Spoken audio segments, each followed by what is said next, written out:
Uh, I don't think they can hear us. Oh, I can hear me, just not you. Yeah, your mic must be muted. Oh, I always keep forgetting.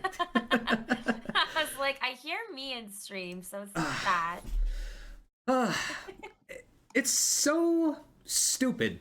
I have a mic that's literally glowing red when it's on, but when it's turned off, the red goes away. But when I stupidly turn it off, I forget to turn it back on. I keep forgetting. It's constant. There's It's too many constant. buttons. Yes, too many buttons, too many complications. Ugh. But okay, I don't know about the rest of you guys, but I'm ready to get this podcast underway. So, standard mic check. Does everyone hear Koko okay? Is she sounding okay? Hello. Hi, hi, hi. Hi, Angel. Hi, Alistair. What's up, Blink? Nice to meet you. She sounds good? Okay, that's all I needed to hear. Perfect. She sounds great as Fine. usual. Indeed, she Fine. does. Ladies and gentlemen, boys and girls, and all the fellow PokeNERDS of the world, welcome to the PokeNERDS Incorporated podcast, a Pokemon podcast just for us PokeNERDS to sit down, relax, and get to know other fellow Pokemon content creators in the Pokemon community. I am your host, your man Spence, from the Poke Network. And ladies and gentlemen, when I said I had bangers after bangers for season 4 lined up, I meant it because I'm not going to lie, I've been waiting almost 2 years to interview this woman, okay? She is one busy bee, I will give her that, but finally, in season 4, I finally get to interview this woman. And if you do not know this woman, you should. She is an absolute gem of a person in the Pokemon community. She's also a variety gamer, and holy crap, guys. Her heart and soul and personality are just larger than life and just absolutely fan frickin' tastic. So, ladies and gentlemen, please welcome to PokeNERDS Inc. our friend Yay! KokopelliKisses. Thank you, Spence. You're so sweet. I'm so glad we got to make this work. I'm sorry it took this long. Life is happening. That's all I can say. So I'm glad we were able to make this work today, and it's so good to be on with you. And hello to chat and the community of Spence and the Poke Network.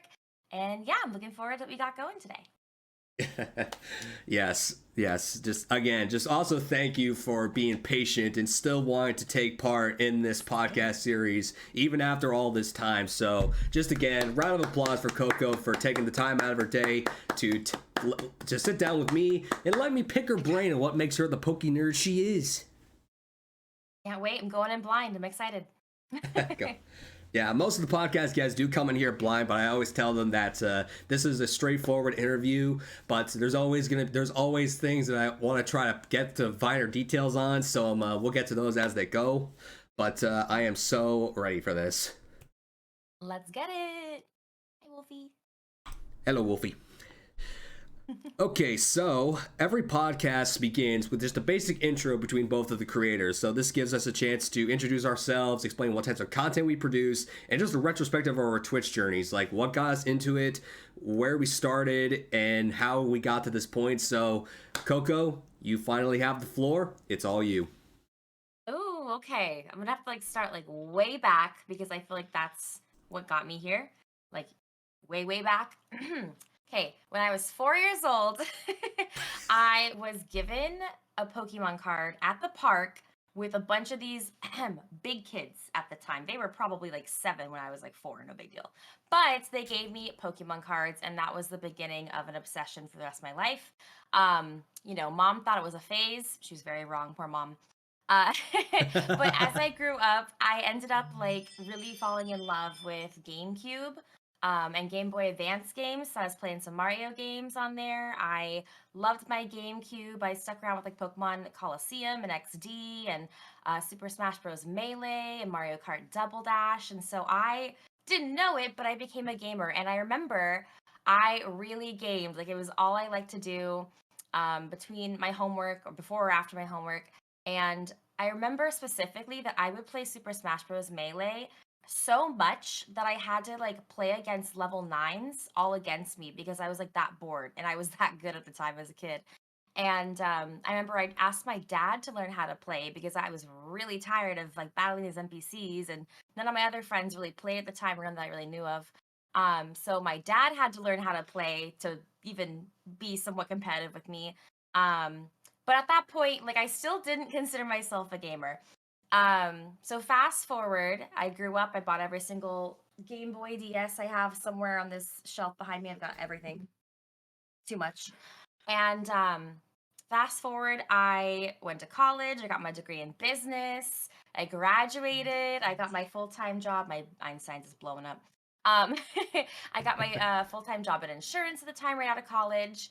And this is going to sound really lame, but I bought a computer, already like a already built PC from Best Buy because of a boy. And that's something I can't say I've done that for anybody ever in my life. I've never done anything because of a boy. But there was a guy I knew. He was my roommate at the time, and he was obsessed, hooked on the computer. It was hard to pull him away. And I just didn't get it. I didn't understand what he was doing. I didn't appreciate it. Um, and eventually we became better friends because I had broke up with my other roommate boyfriend at the time, and we got really close. And I finally started asking him, like, what the heck are you doing? And he's like, oh, I was playing Counter-Strike, like semi-professionally, made it to a huge tournament, and they even featured us on Twitch. And I was like, I don't know what you just said. What is that? And after that, I heard from like 20 different people in my life, like, and maybe I had heard this before and I just brushed them off, but they were like, I think you'd like Twitch. I think you'd be a streamer on Twitch. You should check out Twitch. Do you stream? And I was like, I don't know what you're saying. And it wasn't until my friend and I got really close, the gamer in general, this Counter Strike gamer, and he convinced me to get a computer. So I did. And oh my God, that was a life changing journey. I wish I had done it sooner. And I just had no idea what I was in for with Twitch and the PC world and everything and communities going forward. So, yeah, that's how I got into it. uh, I love it when the guests like go full-fledged details as to their backstory. So I gotta give you props for that, because some people just like to like give a short version of how they got into it, but you went into details. So just thank you for doing that. Gotta know the origin, you know? It's all these little events that make it into where you are today. It's important. Indeed it is. But well, so for those of you from Coco's community who don't know who I am, allow me to formally introduce myself. My name is Spence. Welcome to the Poké Network, or as I like to say, the Poké Network, because I am the. Or sometimes, if you're my close friends, you can call me Pokey Daddy. All right, excuse Coco for a minute. She is going to get some DoorDash food, so pardon her for that. But yeah, that's a little corny nickname that I was given by some of my close friends on the well, I guess my inner circle, I guess.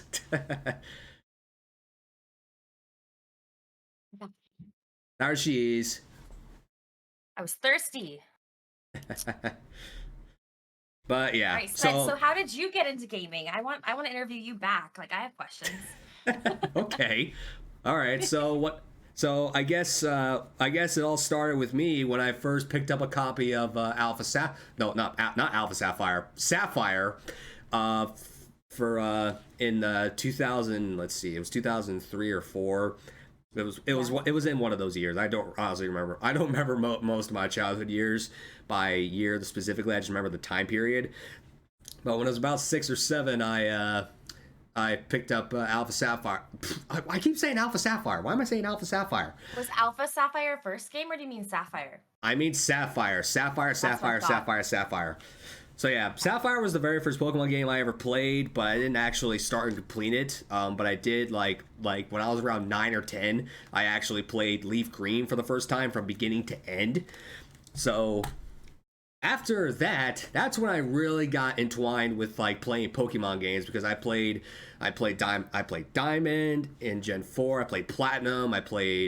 Both I played both White version and Black 2 because I like Zekrom.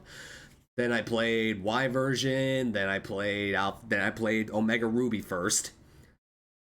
Let's see. After that, that's when Sun and Moon came out. I played those guys. I played Ultra Sun, Ultra Moon. I've pretty much played every single Pokemon game in existence. But I love that. What got me into becoming a content creator, it started as like a fever dream from like a teenage phase because I was a really big YouTube watcher. Like I watched a lot of Pokemon content creators over the last years. I've watched from M&J TV, which is my top guy, all the way down to let's see. Like I've watched Pokemon trends from all around the world. I've watched Game Boy Luke, Patters. I've watched. Jeez, there's just so many to name. I am less familiar with the YouTube people, so you could name somebody that's not even real, and I'd be like, yeah. Yeah. Well, yeah, but that's. I just stepped But yeah, I was really big on watching YouTube videos, and it just two goats. Hell yeah, two goats, Ty. And two cats. There would be three if my Very demon was good. over here. Yeah, you gotta get the cat party going. Actually, Got 2 attendees. make that 3. That'll do it. Hey! Make that 3. There we go. Kitty party. Yay. Cat party, cat party, cat party, cat party. Thanks, Javarian. Thanks, brother. Yes. So yeah, I've watched so many Pokemon YouTubers do like on-screen shiny hunting. Actually, I didn't start shiny hunting until the Sun and Moon period because that's when I started doing SOS hunting. And like my very first SOS hunt that I started and completed was for a shiny Grubbin. So shiny Vikable has a very special place in my heart. SOS takes some work, so that's kind of crazy. I don't think I even did SOS shiny hunting. I wasn't a shiny hunter till like last year, so I was late in the game. I liked shinies, but I never hunted them. I was like, people do that? People look intentionally? So Yes, we do. I like to say that shiny hunters are the masochists of the Pokemon community. 100%. Like, oh, you like torture? We're gonna do this for hours, for days, for months, for years. Yeah, people think hardcore Nuzlockers are like the masochists of the Pokemon community. No, not even close to shiny hunters.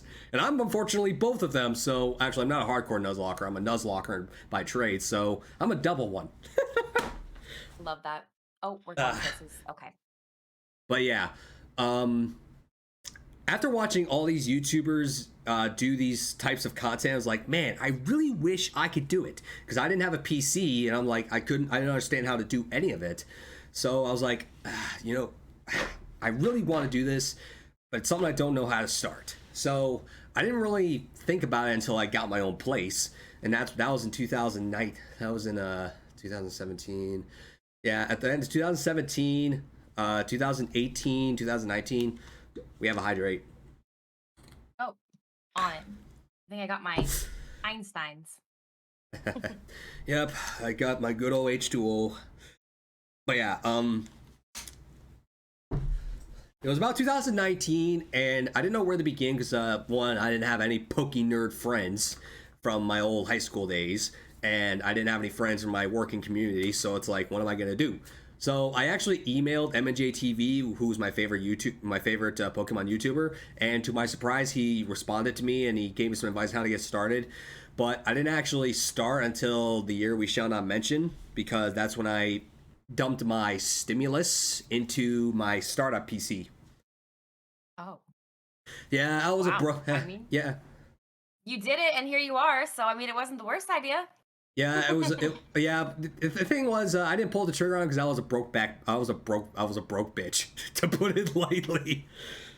But Yeah, I started streaming the day the Isle of Armor DLC was introduced, but I gotta say, like the way I began, it was also my Achilles heel because I didn't actually know anybody going in to the Twitch community. So I'm like, I'm just out here for months doing something when I don't know anybody in particular. So it's like, what am I gonna do?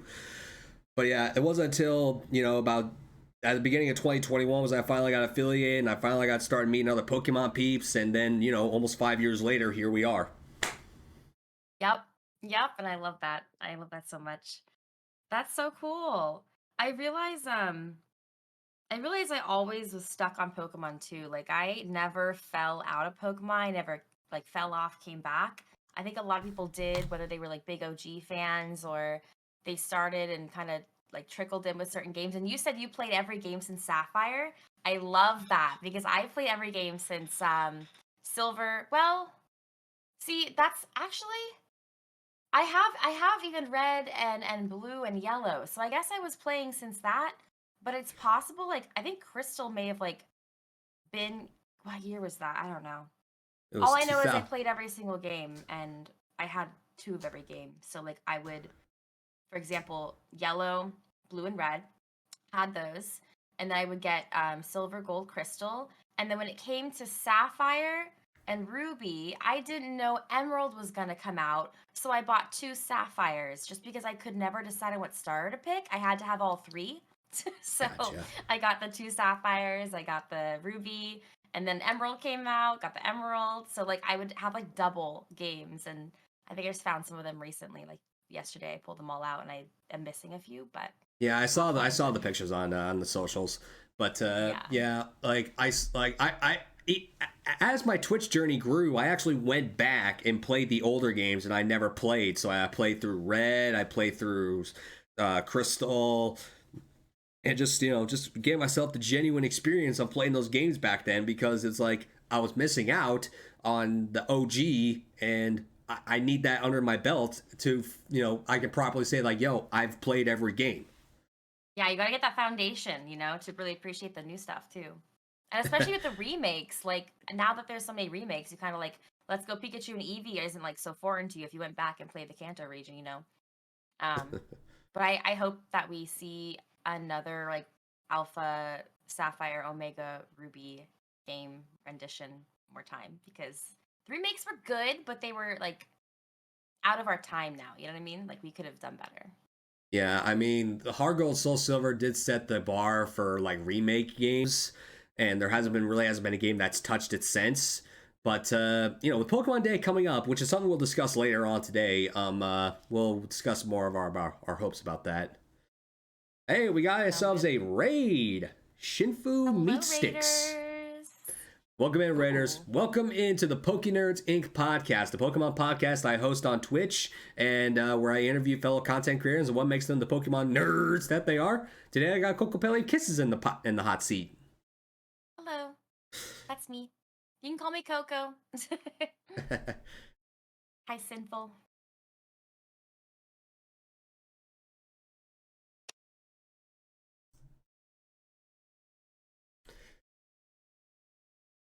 Okay, there we go. But yeah, guys, the pin message at the top. Go follow Koko if you have not already. But speaking of Koko, where did the name KokopelliKisses come from? Great question. Simple answer. I'm in Arizona. It's no secret. And out here, especially in Sedona, Arizona, there is this weird fertility god. You might see him on people's like porches or maybe a sign or a store that says Kokopelli. A Kokopelli is this fertility god that plays his flute. And really, you could Google it and learn so much more. It's a Native American thing. I cannot claim to be Native American. I am not Native American at all. But the reason I chose the name Kokopelli was because I played the flute. So it's a fun fact about me. So I played like semi-professionally. So I went with that because I wanted something Arizonan and then I wanted something flute related. So that kind of did two for one. However, I still wanted people to know that I was a girl. So I didn't want to like come off as like some Native American guy with that name.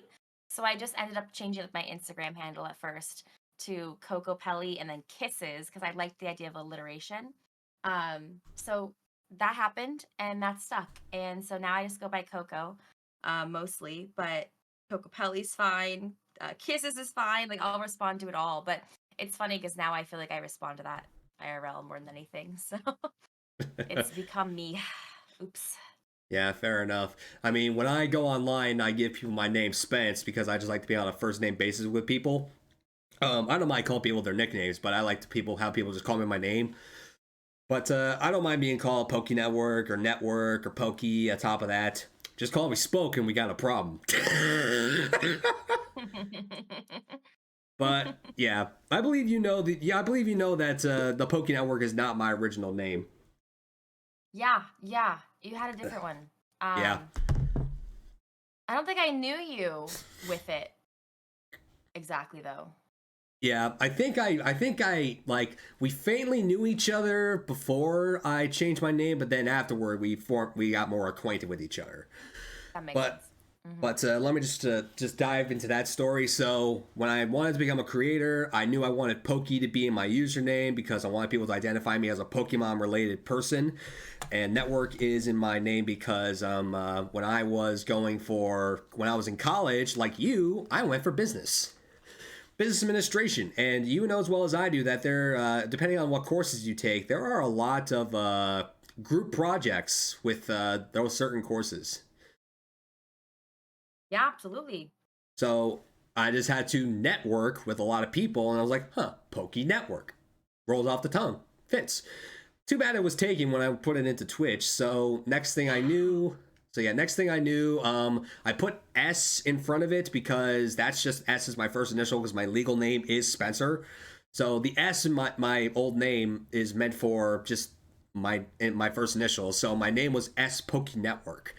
But here's the problem because I don't like using underscores and Twitch doesn't allow you to use hashtags. So my name was SP Poké Network with no hyphen. So add the S and the P right next to each other.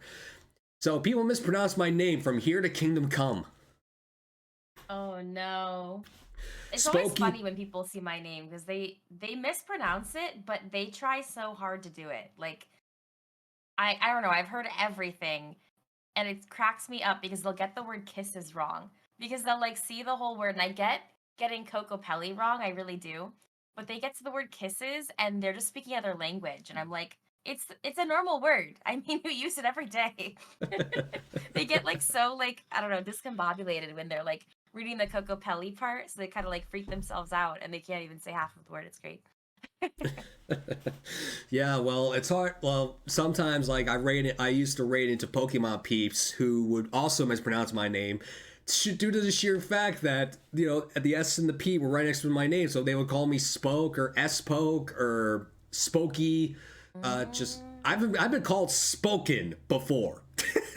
Oh wow, interesting. You could go a whole different direction with that. Yeah.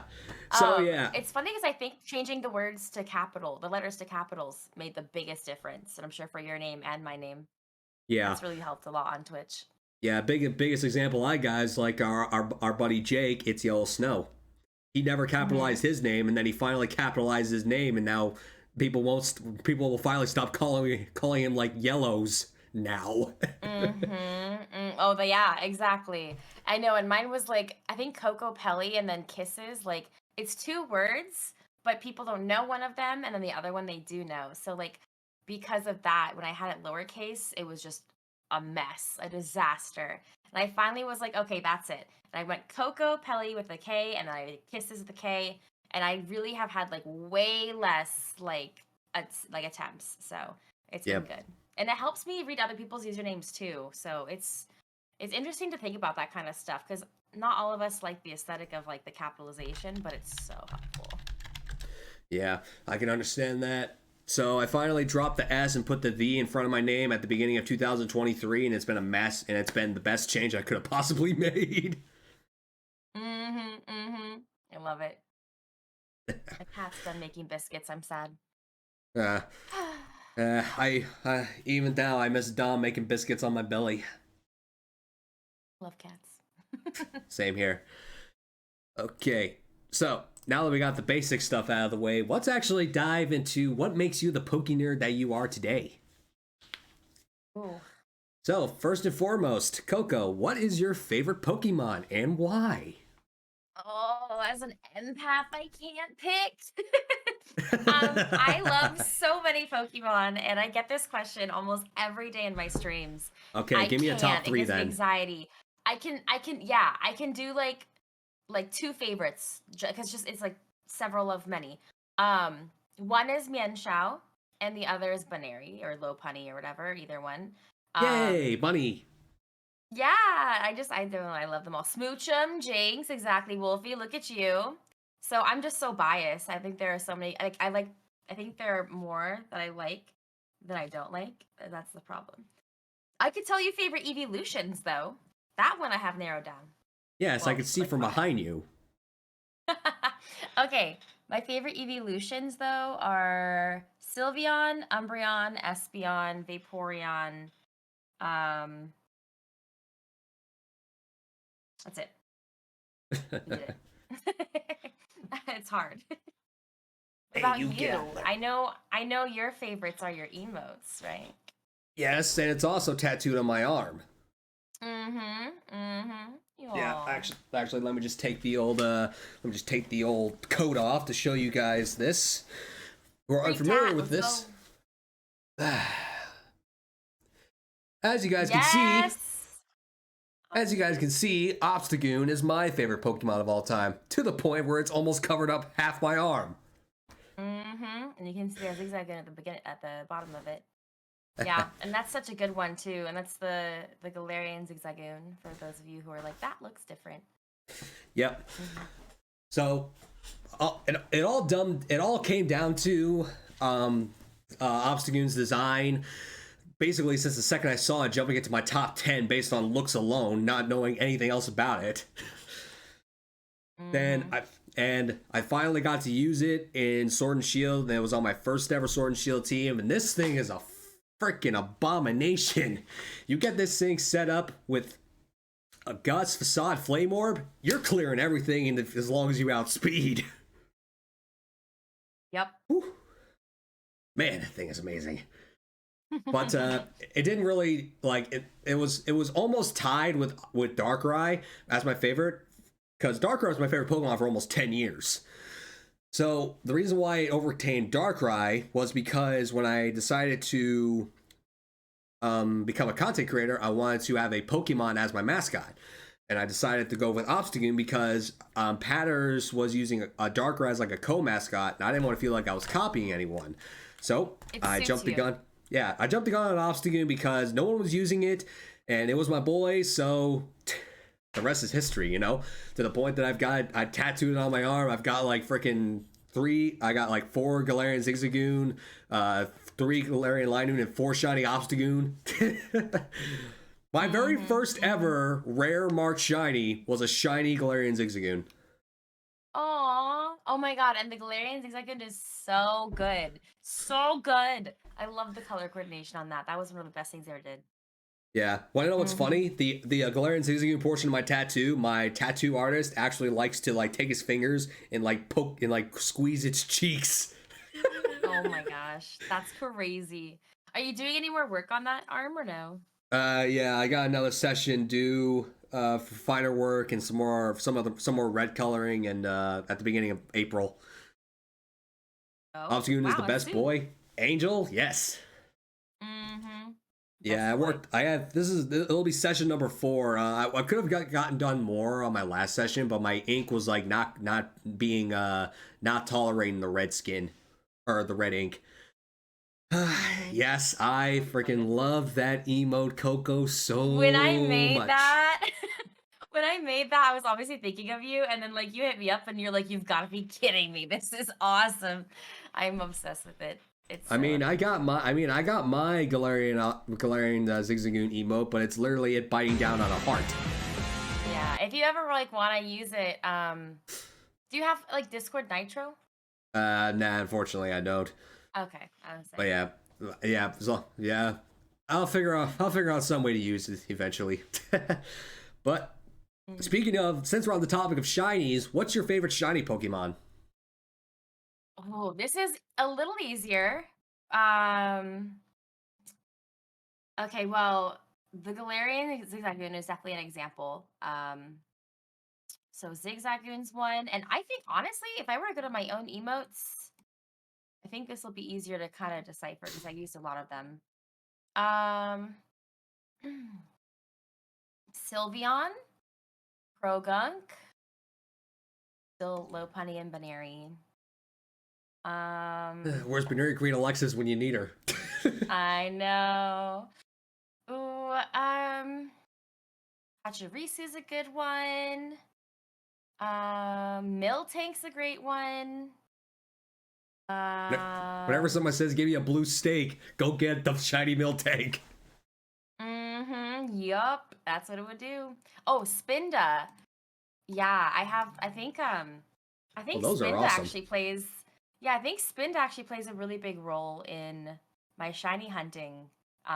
Because like I said, I wasn't shiny hunting until like I want to say, I guess it was officially the December of the year before last year. So all of 2024 in a month.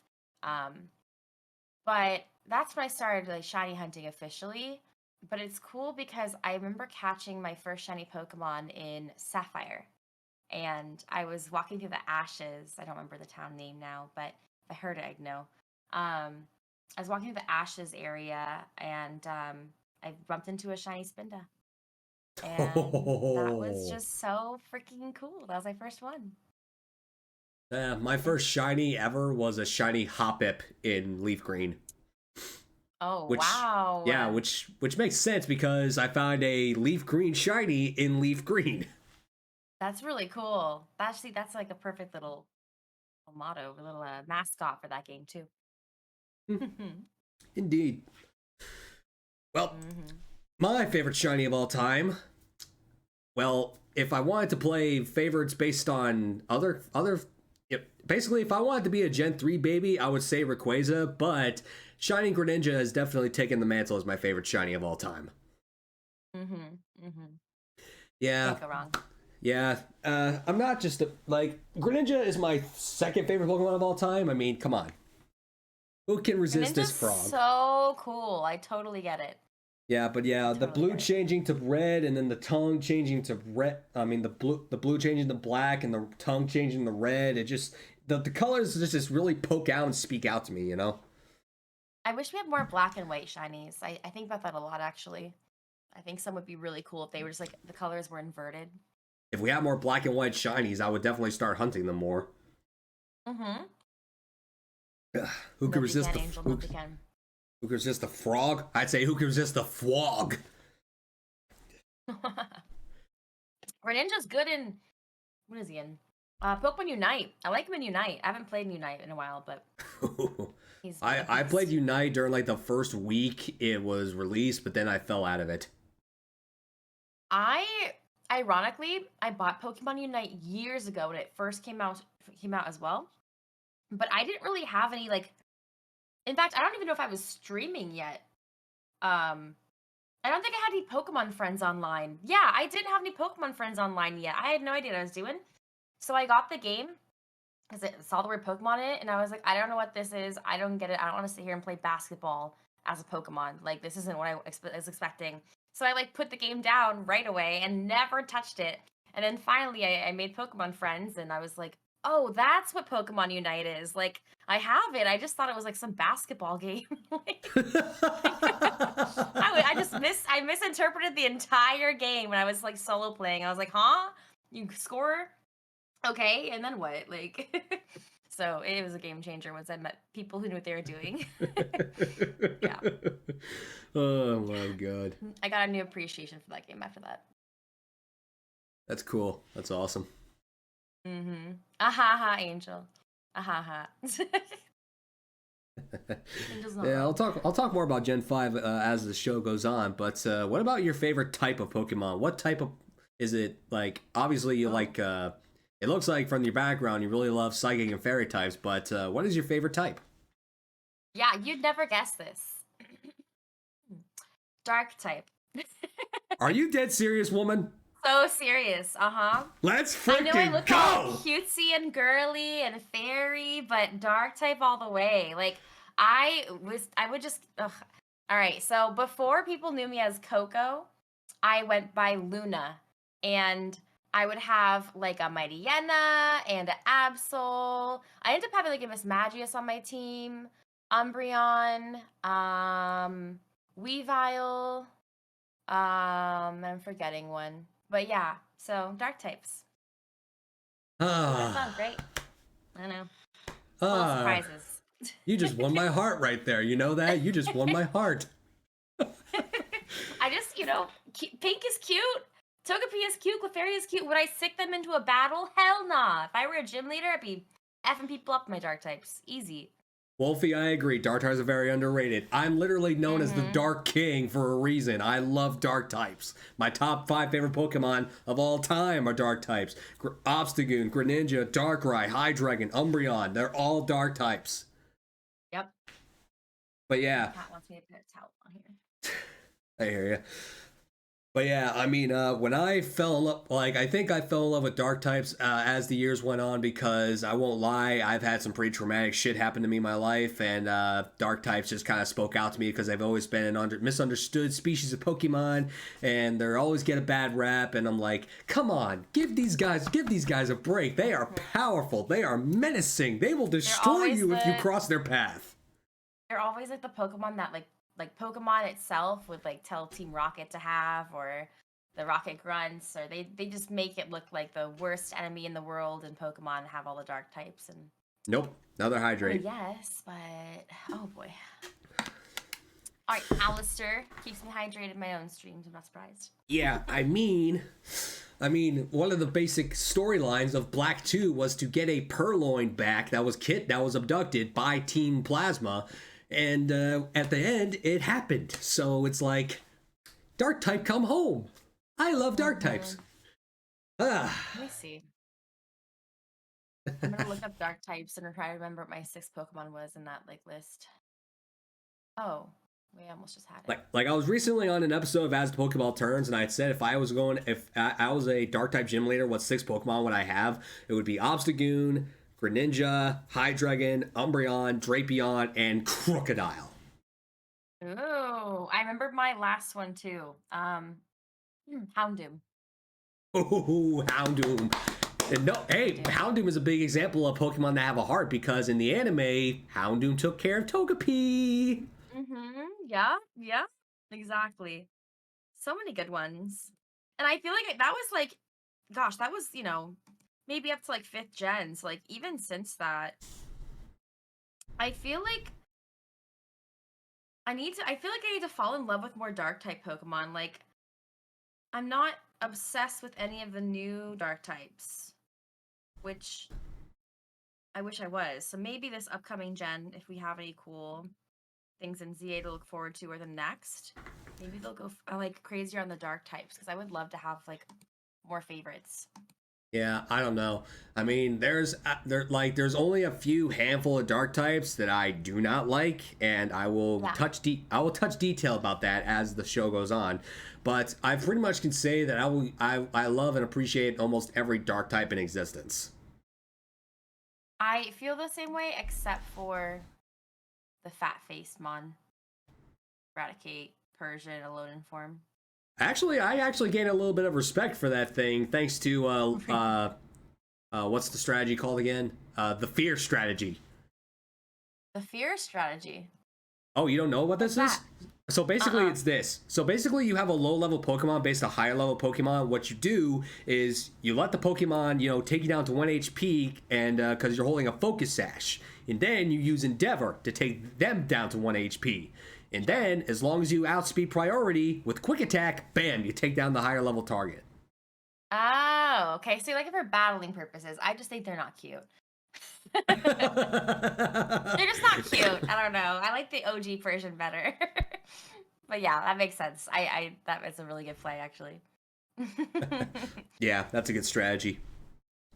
All right, so like we've talked about, we've both played every single Pokemon game there pretty much is on the main series. Which one would you say is your favorite? Oh, okay. So I think I could confidently say I have two favorite games. Now, one is my favorite because I think just it was the best game invented. The other one's my favorite because it just holds a close, special place in my heart, and I can't find it, so even more sad. Um, so my close favorite game that I can't find but is just special to me is Crystal. Ooh. And then my favorite game that I appreciate the hell out of and I play over and over again, I'm dying for a real remake, is Pokemon Coliseum. Ooh, Coliseum. Mm-hmm. So someone Got your you may partner Umbreon and Espeon in that one, and the whole journey. You're part of Team Snag'em. You're actually the bad guy. You've been working with the bad guys your whole life. And then one day you decide to break out and get out, and so you blow up their hideout and you take off. You steal the Snag'em machine. Then you gotta go back and like save the world and take on your entire ex boss and everything. It's just such a good storyline. you're I think you're the first guest in PokeNERDS Inc. history that says their favorite game is actually a spin-off. Like I normally ask people if they have a favorite spin-off game, but you just went out and said that your favorite game is Coliseum. Yeah, because to me, I feel like it really just isn't much different. Like the only difference is it's just not like the regional storyline journey sort of thing. But I don't know. I think Coliseum was a big game changer for me because I appreciate it. I felt like it like was the first game that came to life for me because you're playing on these Game Boy Advance games or SP games at the time, and you can see the small square screen that big, right? That's it. That's all you get. And then once they brought out Coliseum, I felt like I was there, and that like really set up the like next few generations of Pokemon.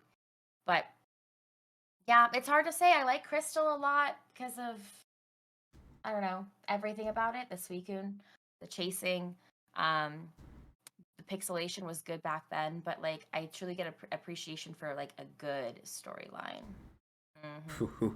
Well, if you have appreciation for a good storyline for the main series games, go no further. Black 2 and White 2 holds the cake as my favorite Pokemon game. I was gonna say I used to hate Black and White, so I bought those games and I've loved every Pokemon game since. But Black and White, I played it and I was like, that was it. Like that made me. I didn't hate it, but it was my least favorite game. And so then Black and White 2 came out and I played it and I was like, much better. And I just knew they had to make a Black and a White 2 because they failed so poorly on the Black and White. Too much of a Well, fan. I kind of disagree with you on that because I feel like Really? in terms of like storytelling, they definitely hit a ballpark with both Black White and Black 2 and White 2. But the biggest reason why Yeah. Black 2 and White 2 has a major place in my in my gaming experience heart because they they they amped up the story in a way that didn't like hinder the previous story, and on top of that, they finally changed up the way the rival is in Mm-hmm. the game because usually the rival is trying to get the better of you and see if they can outclass you. But Hugh, on the other hand, he doesn't give a rat's ass about status or anything else in that matter. He just wants to make sure you're strong enough to not hinder his cause of getting back his sister's purloin. So he keeps testing you along the way. It's only like True. it's only at like near the end where he actually tests your strength against his in a real So, battle. But any battle beforehand, it's like, are you strong enough? Fight me. you're right. You're right. I know you said you liked Black and White too. So did I, but I didn't like Black and White. So you liked Black and White and Black and White too, or and Black and White too. So you Yeah, liked Gen the 5. twos and Yeah, the first gen of that too. Okay.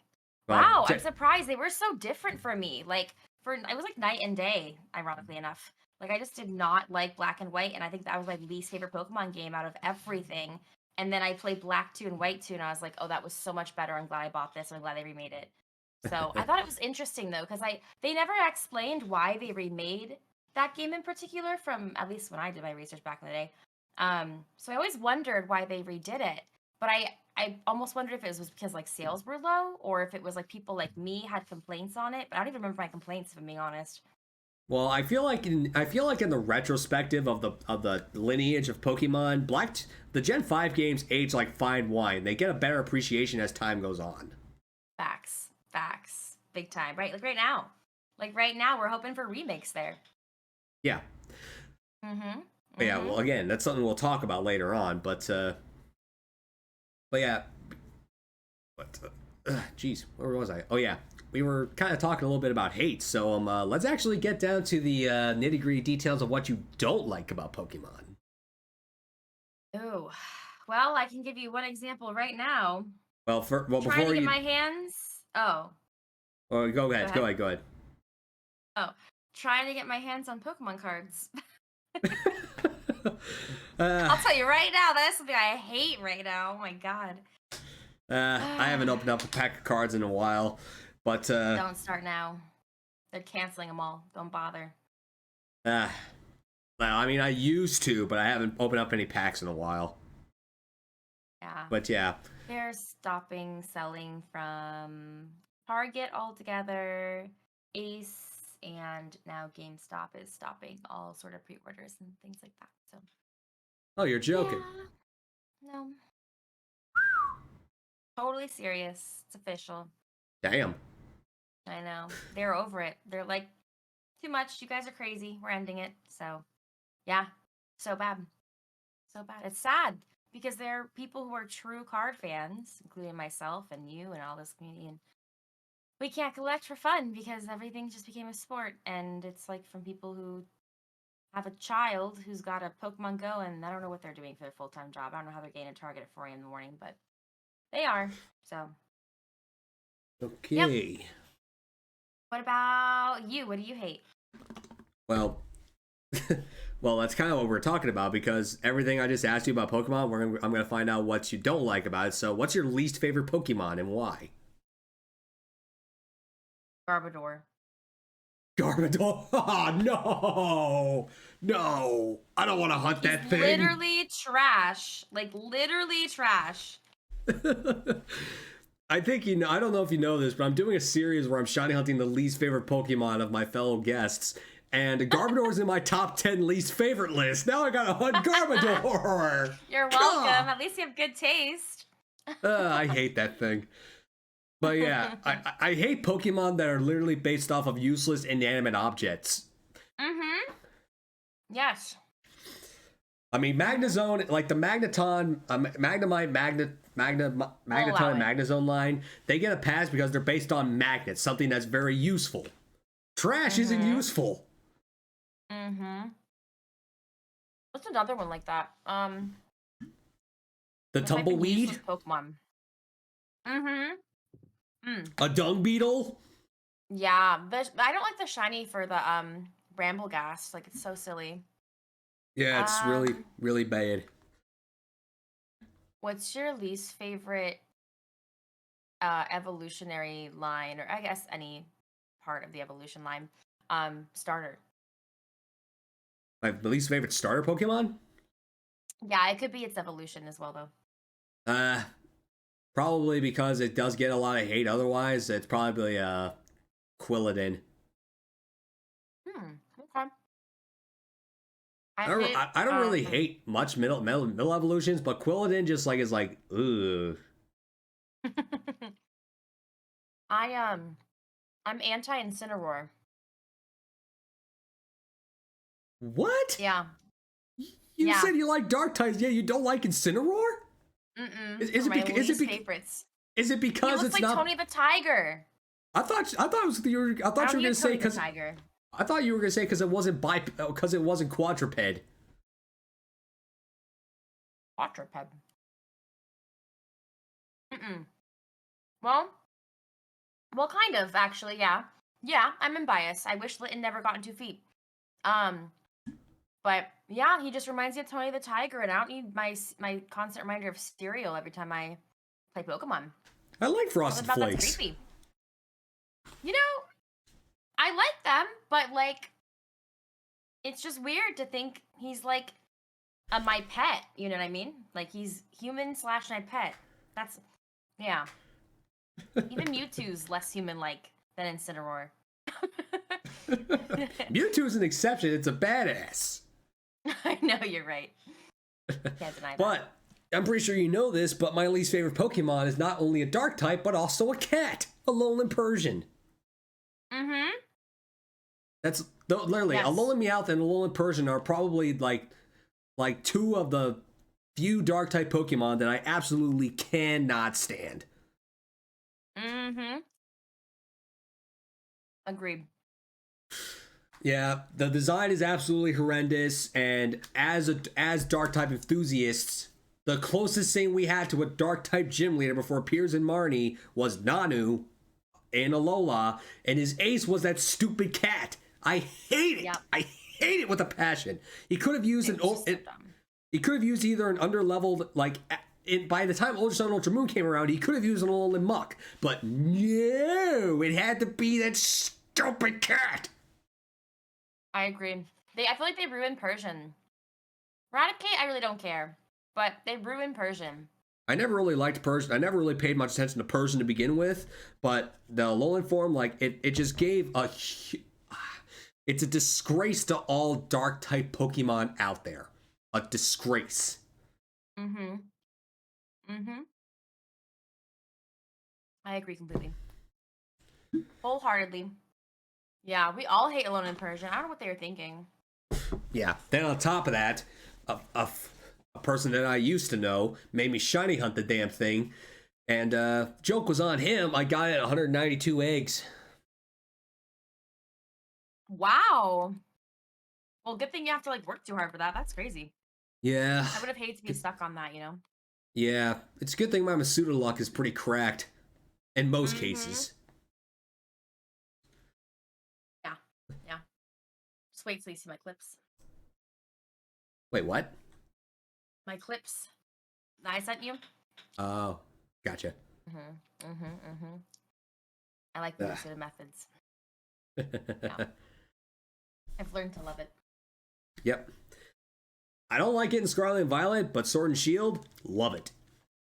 Really? Yeah. It's just the I don't waiting mind it around in for both. it's kind of like the waiting around for the eggs just really gets to me, where I can like in Sword and Shield I can run around for a bit while collecting eggs, so it just goes by a little bit faster to me. That makes sense. Yeah.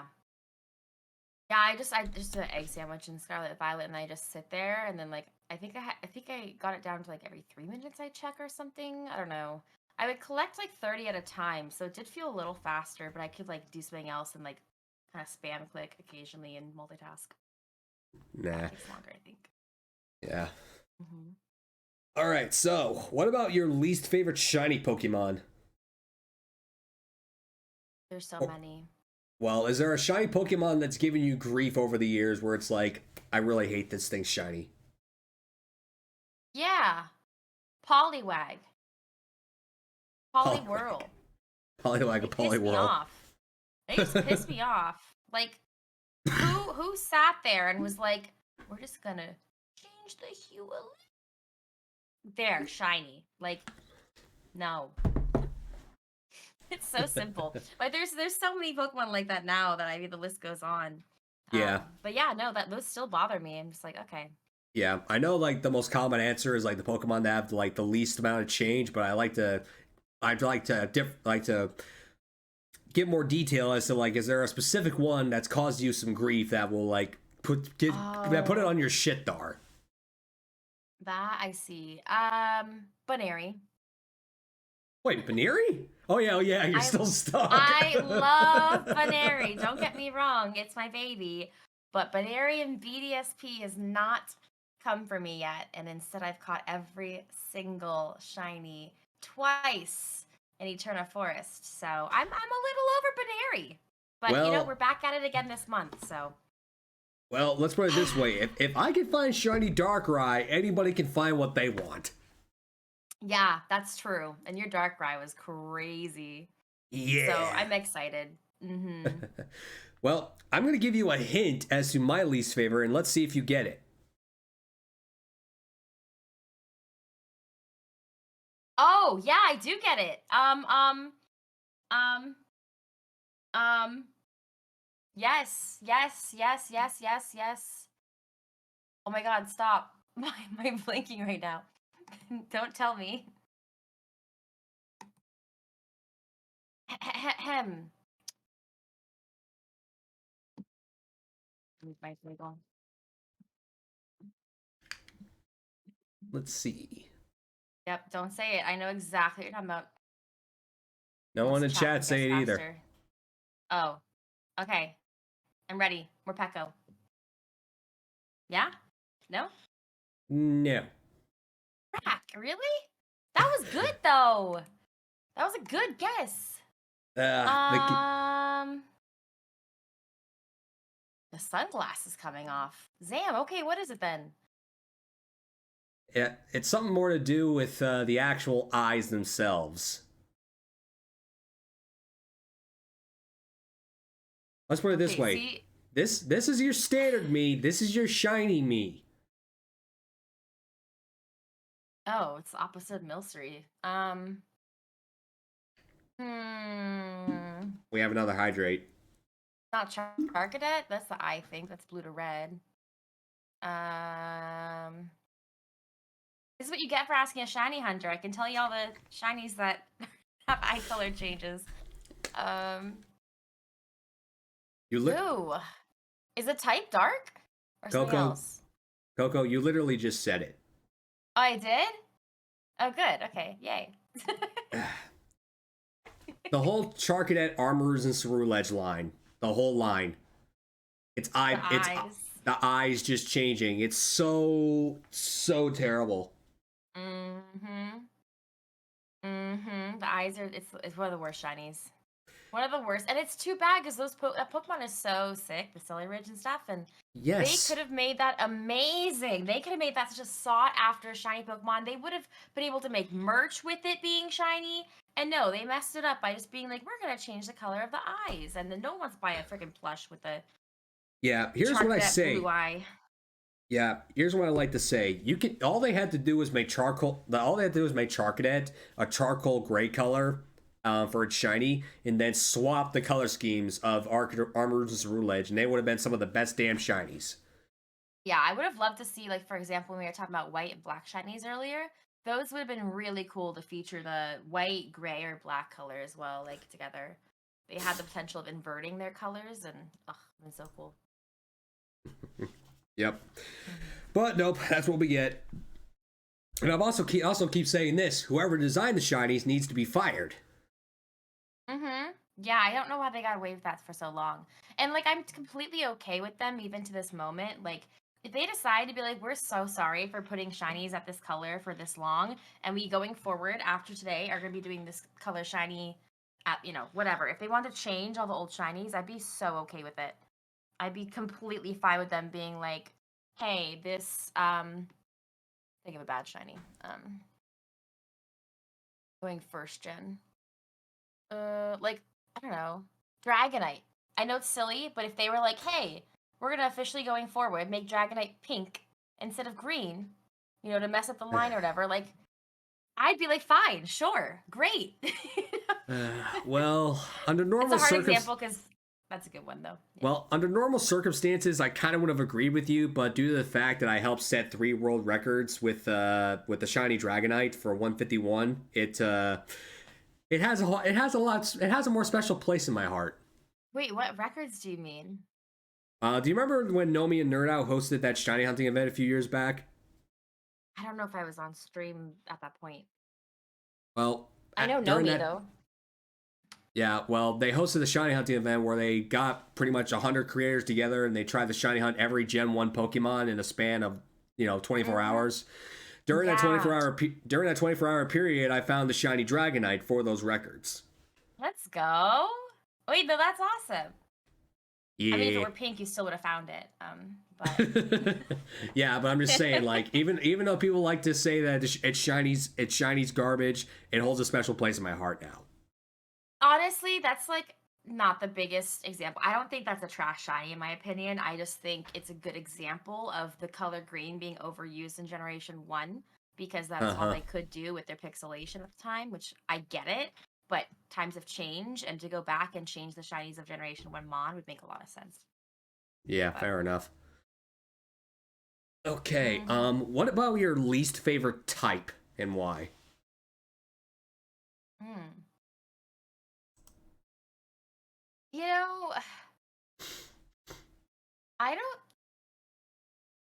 I don't think I have a least favorite type, but I have to ask myself this question. why does normal not super effective against anything?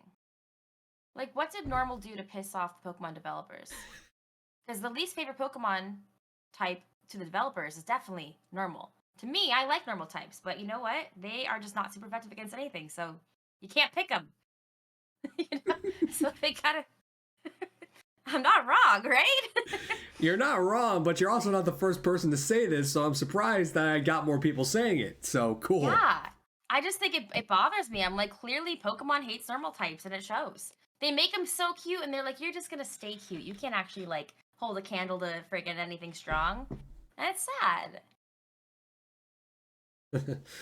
Because normal is just the vanilla flavor of ice cream in Pokemon. That's what I feel like it is. And I mean, there's nothing wrong with vanilla. I mean, there's nothing wrong with vanilla ice cream, but at the same time, yeah, I mean, there are some kick-ass normal types. I mean, after all, Obstagoon, I mean, God bless its soul, it's also a normal type. Mm-hmm. Lopunny. And, like, Yep. I just don't like that, like, connection. And, for example, it's so weird to me, too, that, like, Azurill is normal type, but then Meryl is the water. Like, those little things baffles me. Baffles me. Yeah. You may Yeah, otherwise, hate I me. can't really pick. Yeah, sorry. Well, it's fine being normal, but you may hate me for this, but I hate fairy types. You know, I don't hate you for it because it is, like, the newest typing, so I fully understand that it's, like, it had to find its way, you know, Well, in an already well, built system. well, it's not really the fact that it's the newest type that bothers me. It's the fact that it nerfed the dark types when they didn't need a nerf. That's true. And I That's hate true. that. And I hate that Fairy got so much, favoritism in Gen 6. It's because it's the game that I got introduced. So we got a gym, it got Yeah. a chip, it got the typing Four of the Elite member. Four members champion, the Elite Four champions ace. Yeah. It got a legendary, Yeah, and you're right. yeah, so like so much like. And plus, on top of that, there are some Pokemon that got the fairy type that do not have any business being fairy types. Yeah, I agree. I agree. What's an example of that? Bramble and Snubble. Yeah. Yeah. Yeah. I agree. Yeah, I agree. but here's something that came to my attention in season 2. My friend Tiny Tina told me that the biggest reason why they were fairy types was because their classification is literally the fairy Pokemon. Yeah. It's really weird. I mean, and they made almost like too many fairy Pokemon. Like I appreciate some of the backtracking of some, so like it's an example. Like Clefable and Clefairy make sense because they're literally have fairy in the name. Yes. Um but yeah, for example, I mean I thought Azumarill going fairy was interesting. Um I mean, some of these do make sense, like, but like Comfey, I guess, didn't have to. Gramble is a perfect example of what you said. Um, yeah, I don't know. I have a hard time with that because I do like fairy Pokemon. Um, but I feel like they had more Pokemon go back and become fairy than like forward moving fairy Pokemon. That's interesting to me. Like I don't know. I'm not a big fan of the type changes. So like even though I love Galarian, Ponyta, and Rapidash, I wish they were just their own horses and didn't have the name Ponyta and Rapidash. And like I feel like that's a lot of the case for the fairy types, like and other typings too. But like the Ninetales, Lona Ninetales is fairy. That's one of the few fairy Pokemon I can stand. Yeah. Well, Ninetales is amazing. Can't hate Ninetales or else you're weird. Like I worry about you if you do. Yeah. I mean I can't hate on it only because I look back and I do see why they're fairy. Oh, the Mega Mawile, crazy good though. Yeah, that one's pretty good. Mm-hmm. Yeah. Interesting. Okay. What Pokemon game would you say is your least favorite? Black and white, the OG. Yeah, you said it already, but why does it like why is it like what did it do that's that what about it what is it about it you don't like? I think I breezed through it. It wasn't a challenge. Um, the Pokemon were okay, but I felt like I ran through the Pokédex so fast. Um, I think overall, just as a whole, I mean, like the map was cool, but like it wasn't cool enough. I don't know.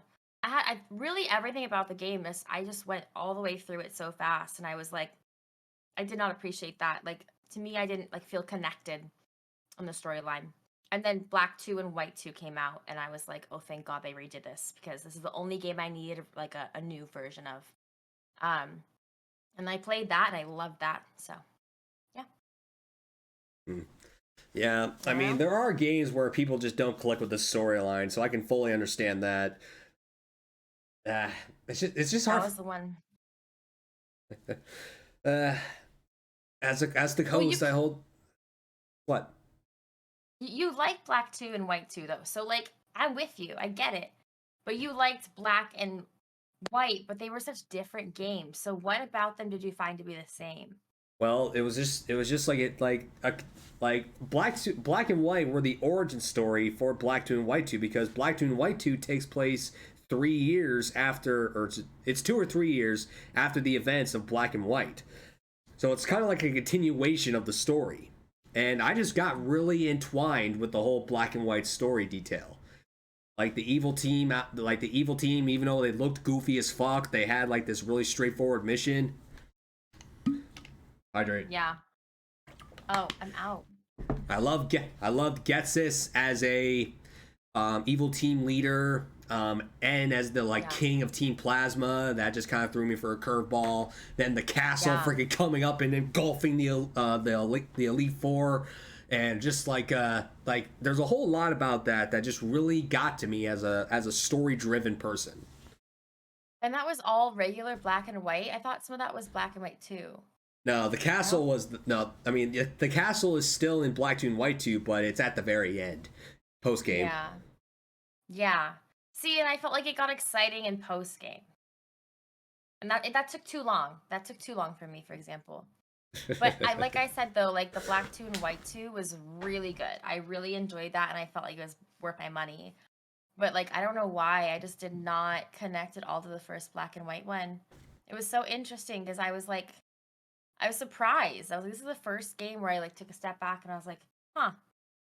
Like I feel different with this one. But yeah. But yeah, like I said, everyone has their ones that they can't click with, like me, and X and Y. Ah, yeah, I could see that. I could see that. And X and it's Y didn't stick with me too much either as much, so I get that. yeah, it did not just because it include the introduction of the fairy type, but just like the games were way too easy. It was like the first game, in my opinion, where it was just like it was the start of hand holding in Pokemon. Oh no, this started handholding 100%. That may, if I don't know if that was the generation this happened at or if it was later, but when they started telling you the typings and the super effectiveness on your moves, I got so mad. I hate that. I hate that feature. I would study and know what's good against what typing, what's weak to other typing, and then Pokemon decides to just write it all down in front of you, easy access, like oh, look, super effective fire move against the grass you're against. Like, oh, so mad. That was Sun and and to Moon, me that but was like I said, oh, okay. like I So said, mad. that was like the borderline, come to hand holding, but Mm-hmm. the start of hand holding started off in those games because they made the games way too easy. I mean, for fuck's sake, a freaking Mega Lucario gifted to you after you beat the third gym? With what the crap is that? Yeah, that was a weird one. So, and the other thing too is I don't think Pokemon actually got like hard for me. Like I really don't lose battles when I play my games. Like if I how do I put this? I tend to beat my games without dying. Um and I think the first time I died or I felt like really good about it was in the Blueberry Academy when they did they did the DLC for Scarlet and Violet, and they actually made trainers difficult to beat because they were playing smart, not just spamming some random NPC moveset. Like they were actually strategic and holding the right, like, items. And I just thought was so cool. And I was like, I wish games were like this the entire time. I love that sort of challenge. Well, if you want to try something like that, I recommend Radical Red. What's Radical Red? It's basically the ROM hack where like it's basically that. The AI is smart and it actually tries to do its best to defeat you and whatever you have coming at it. See, I like that. I just wish Pokemon did it, but of course they assume that half of their fan base, which isn't totally wrong, is a younger crowd who can't figure it out. But it's like that's the fun part. Like you're learning to strategize, which obviously Pokemon's always done. But you've got friends in your corner, you got family nearby who can be like, hang on, if you're trying this and it's not working, maybe you could try this. Like I feel like they could up its difficulty a little bit in the games that we're playing today. But honestly, after they did the DLC like that, maybe that's what they'll be doing in the future for ZA. I don't know. Well, I don't know about that, but out. they kind of like I don't know if you know this, but Black 2 and White 2 actually implicated a thing called challenge mode, or where basically so you do know about it, but the stupid thing is that you had to freaking go clear the whole game before you could even get this key.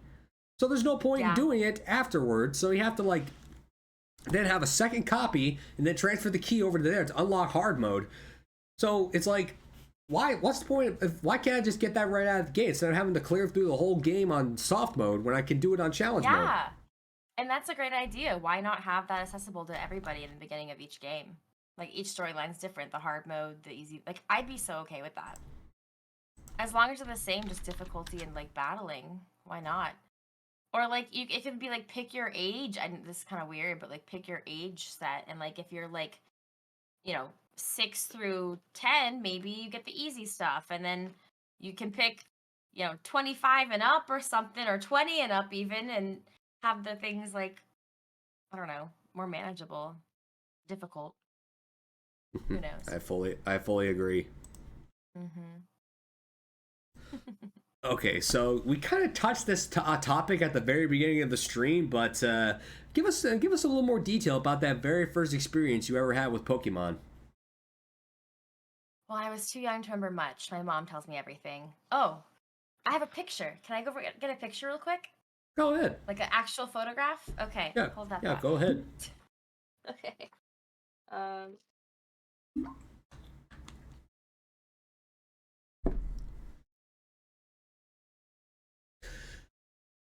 Guys, if you're not following KokopelliKisses, please follow Koko. If you're not already, please follow Koko.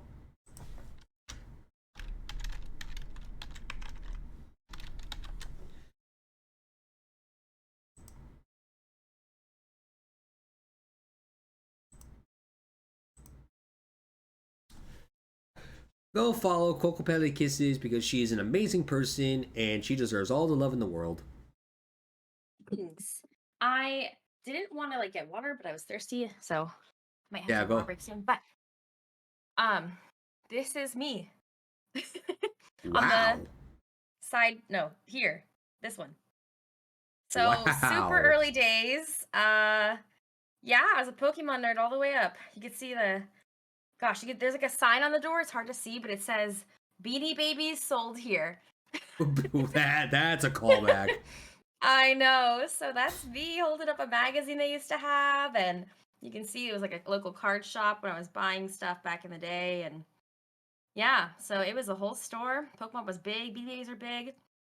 This says The Electric Tale of Pikachu by Toshiro Ono. I don't know, some sort of manga maybe. But yeah, so that was near the first few days. I have 2 childhood memories. One is receiving my first Pokemon card, and I couldn't even tell you what it is now. I don't know what it was. 2, the other childhood memory I have is I was at a card store like that as a kid, and I had like a holographic muck, I think. And I walked outside, and these older kids saw that I had a muck, and they were like, "Whoa, like, can we trade you?" And I was like, "Sure." And they gave me like a holographic I don't know, Hitmonchan or something like that. Anyways, it was my first trade, and it was very exciting. Maybe my only trade, honestly, if I'm being totally honest, that might be my only trade. But I don't know, I always remember that. So always the bigger kids were like, nice. And I was like, yeah. That's it. Yeah, I remember those days. I remember those days with Yu-Gi-Oh cards. I forgot the last time I picked one up. Yu-Gi-Oh cards are still relevant today too, so. Yeah, I cannot tell you for the life of me how to play the game. My boy Ryu could, but I don't remember how to play the game anymore. I couldn't tell you how to play Pokemon the card game until the app came out. I'm not gonna lie. I had no idea, and the app came out, and I was like, "Oh, I get it." But I don't know. It took me till 30, so. I don't know how to play it either, and that's like, even after the freaking like anime or like the short stories on YouTube came out, I still don't understand how to play the game. Yeah, it's different than the app, but like it's still like more than I ever understood before. Like the energies and how they are utilized in the card game, I just never understood. Like every energy card I get, I like throw them away. I'm like, I'm never gonna need this in my life. I'm never gonna play the card game. I feel so bad. I'll appreciate it. Like now I think that I would enjoy watching it, but I personally won't be playing it. I'm too hooked on everything else. I don't need another obsession, and I know I'd be obsessed. Yeah, I feel you there. Well, where your starts came out with the cards, my start came with the anime. So I don't remember how old I was. I was either like 4, 5, or 6, and I watched the very first Pokemon anime episodes that I watched ever. It was a 3-episode VHS tape with the Pokemon Shipwrecked, the Isle of Giant Pokemon, and Tentacruel. Which fun fact? Those. Yeah, which fun fact, if you guys don't know this, Tentacruel is now a banned episode in the United States. I don't think I knew that. Huh. I have to watch it again now. I have a VHS Pokemon Mewtwo Strikes Back in my car right now. I found it at my mom's house, and I was like, this is cool. In fact, we do have like a whole... Oh, go ahead. I was about to say DZAM. Yeah. I think there's like a whole... VHS container at my mother's house that I need to actually dig through because I guarantee there's way more Pokemon in there. But I found that and I was like, I feel like I should get rid of this and give this to somebody who would appreciate it. So I've been doing that this year. I've been finding what's important to me in Pokemon, which embarrassingly enough is all of these plushies. And everything behind me. And then like for example, I sold my Pokemon cards recently to a collector. So that was cool. And now I have a whole new stash of cards I'm collecting. So you know, in with the new, out with the old. I gotcha. All right. So also, we kind of did this a little bit earlier. Well, you did, but now it's time of the show where we do what I like to call the emote elaboration. So, okay, go ahead and share some of your favorite Pokemon emotes, and that come from your channel, and give us a little bit of backstory as to why they're there or why they're a thing. Oh, yeah, we did. Because I believe all emotes have a backstory, so what's the backstory behind some of these? Some do, some don't.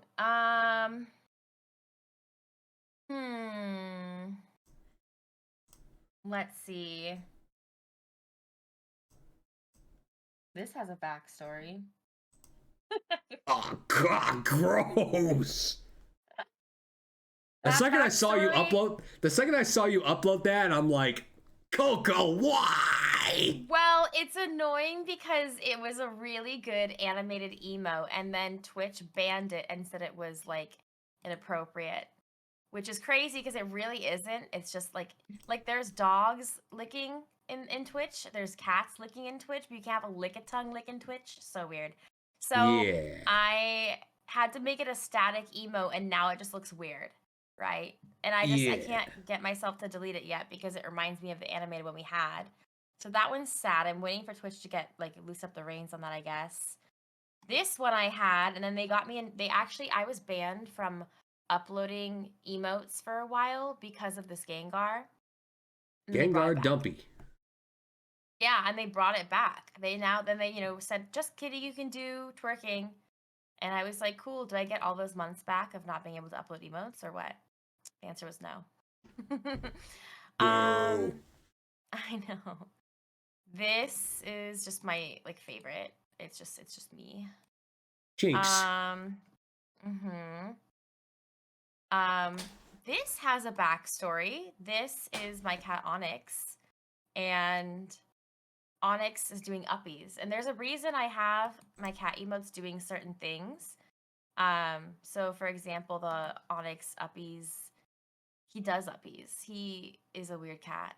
He literally wants to be like lifted up and held like that, only on certain occasions. So yeah, I base that off of what they actually do. Other Yeah, than that, I don't really have any crazy backstories. before I lost my boys, I made these ones about them because Dominic would always meow constantly, so I'd always have him meowing, and Patches always wanted pets, so I just gave him pets. Cute. It's really cute. Oh, I guess I have the Meowsy there, which is cool because if you look carefully, it's not just any Meowth, it is Meowsy, aka the female Meowth that Meowth from Team Rocket fell in love with in the Yeah, episode. yeah, I remember that one. Had to make her really cute. Yeah, that's it. I think I'm pretty simple with emotes. I just want to animate what my community wants to like say and use. So nothing too deep there, I don't think. Yeah. Not for Some of me. these have like good backstories, but some of these are just there because they're obstagoons. So there's a little emote bomb I got.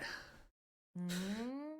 Yeah. So to Oh, express giggling, I remember this one scene in like the Zoroark movie where Zoroark's just like so I just like wanted that yep. to be I wanted that to be shiny. I wanted it giggling, so I made that um uh,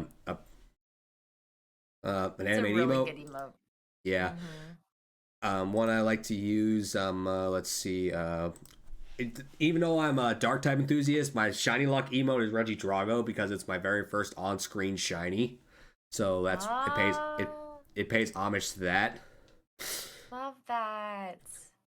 I Yeah, you have have some it. really good ones here. The lantern's really cute as well. Yeah, that was actually the one I was about to bring up. So I fell in love with Lantern after I did an electric only Nuzlocke in Pokemon Shield, and I would love to say that she was a champion teammate, but unfortunately she died while grinding for the league, the champion battle. So, Oh, Lord praise my sushi.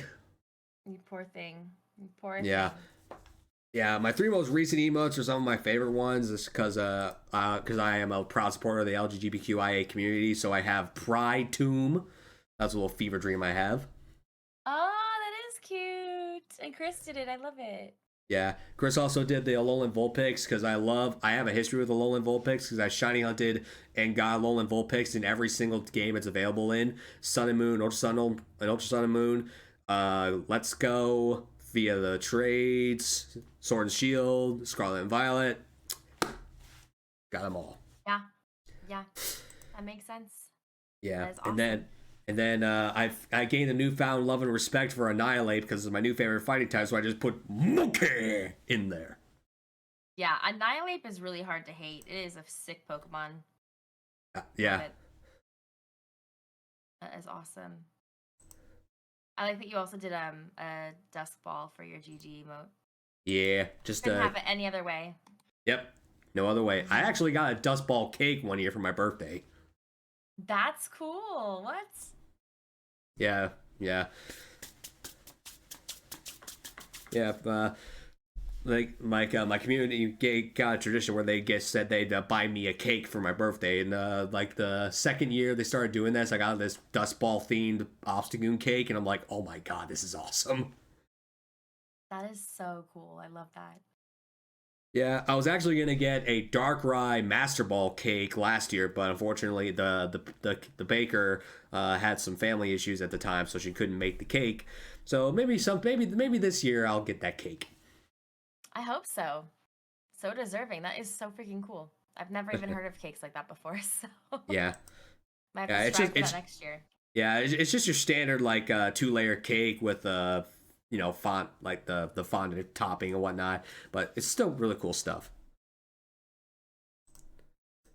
All right, now is my favorite part of the show called shared experiences. Let's go ahead and share some of those experiences we got.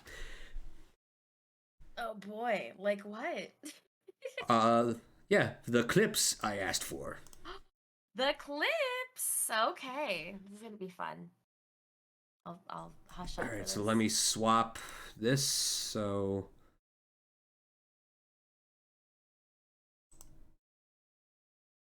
yeah, this is still one of the weirdest shiny encounters, and it's so casual. Like you bump into a shiny, it's awesome. You catch it, whatever. This wasn't one of those times. yeah, let's see this. Oh, there it is. There it is. There it is. There it is. There it is. Okay, we gotta be smart about this. Smart about this. Yes. Hi. Oh, what? What?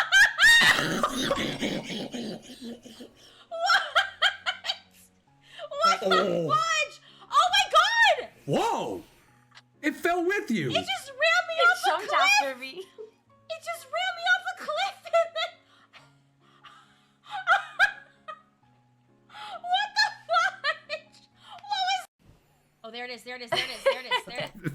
I just think it's the craziest experience. I'm like, you've got to be. Not only did it tackle me, but it pushed me off a cliff that far down. I fell forever. I thought it was a quick little oops. And I thought for sure I lost that shiny, but nope, you just jumped right after me. It's crazy.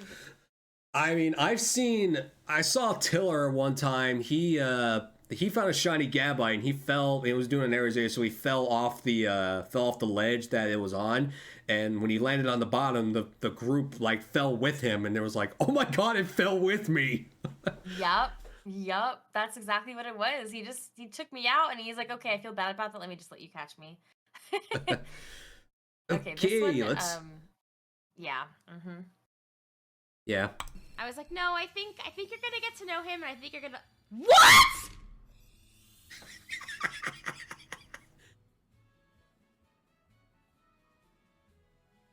For context. Ah, that was the first egg. That was the very. For context. That is how I started shiny hunting. I was not shiny hunting. I was not Masuda method hatching at all. I was just trying to get a score bunny for the decks because of the raid. We had like a what was it? We just had the raids going on, I guess, at that time. So I wanted a score bunny, and I was hatching one, and well, this was it. And this is the beginning of the end for me. I was like, okay.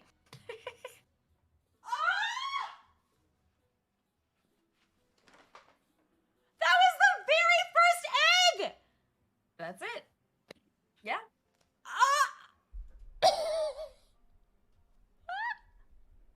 Oh my god. Everyone tag yellow still right now in chat. Because this woman never wanted to hatch eggs in the side. Like, I was never intending on doing this. Wait, why'd you say tag Yellow Snow? Like, why'd you have to tag Jake? I don't remember. It was like a year ago for sure now. I'm not sure. I'm not sure myself. Yeah, he was probably just in there and then decided to like walk away for a second and then needed to like see it or called it or something. And then this was my first ever sword shield encounter hunt.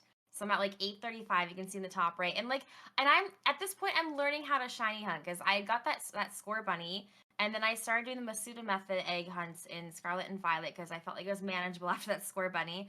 And ironically, every Pokemon I caught was like, what, 500 or less, I'd say, for every starter that I went for. The only one that took longer than that, over odds especially, was my Sprigatito, which I don't remember if I sent that to you, but there's this, and this clip is the first time I go for the Sword and Shield shiny hunting, and like I had to learn Power Punch plays, had to like teach me what to do. I was like, I don't know what to do, but I'm just gonna go for it. And so we finally did like 835 encounters for this one. Here's your breakdown. I've seen some shows, you know what I mean? Like I've seen what's the Foster sequel again? Foster. Oh! Oh my god! I'm so loud. Oh my god! Oh my god! We got it! We got the shiny Tangela! 835! What's up? Is our first one, our first shiny of a Sword and Shield encounter like that. Ironically, after that, I restarted the game and I caught a shiny Noivern in full odds and a shiny Lapras full odds without trying. Like straight up, Wow. it was like my Lapras, like my second encounter of Lapras ever. It was so weird. Yeah, and so then I couldn't delete that game. I was like, okay, fine, we're gonna stick with this one. My first Sword and Shield shiny. Oh my god. Oh my god. Your breakdown. That's it. Okay, we've seen Coco's clips. Why don't we watch mine? Let's do it. I believe you've seen this one. I believe you've seen this one. So I will lie. I kind of lied when I said I wasn't thinking about you, but the second I said what I said, I was thinking about you. I believe it. Let's do it. I think I have seen this. Yo! I'm in love with the Koko! Yeah! Yes! I know you had that alert for the longest time, so it's like the first thing that popped in my head. I still do. It'll forever. That's gonna be me, and I love it. Yeah. 220, not bad. Yeah. Before the DLC, shiny boy Koko, baby. Yeah, that was back when Darkrai was up near 16,000. I remember every stream I'd come into, you'd be on Darkrai. Every single one. You've been doing something else too, because as you should, it's exhausting. Yeah. But you were on Darkrai forever. Yeah, that's why I started double hunting, is because Darkrai was taking fucking forever. Mm-hmm. So yeah, we got it in 219 actually. The counter goes up by 5. Smart. All right, this is one of my more recent clips. I don't know if you know this, but Galaxin 13 was hosting this Naughty or Nice shiny hunting event, and Yes. this was literally the first shiny I found for the event. And like the bounty, there was a bounty point for it for Galax's least favorite Pokemon.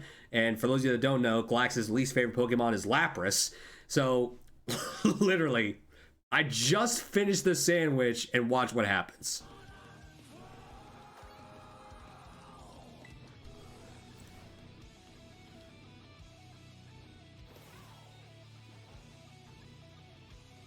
Oh, what the crap! Holy crap! A shiny Lapras as soon as I get in the water! Are you kidding me? What the heck is my luck? Holy crap! Yo, somebody clip that. Somebody clip that. I just started the sandwich. Yeah, that was the best. That was the best sandwich like I've ever gotten. I take it you caught it and it didn't perish song, hopefully. Yeah, I caught it. Good. Wow. Okay, so this one's a more of a comedic thing. So obviously, I believe you've played Gale of Darkness. Mm-hmm. So to add context, I forgot Mirror B was a thing. So watch my reaction. Love Mirror B. To be fair, I never played Coliseum, but I did watch people play it. So I forgot this guy was a thing. So watch how I react. Okay, I love this already. Who?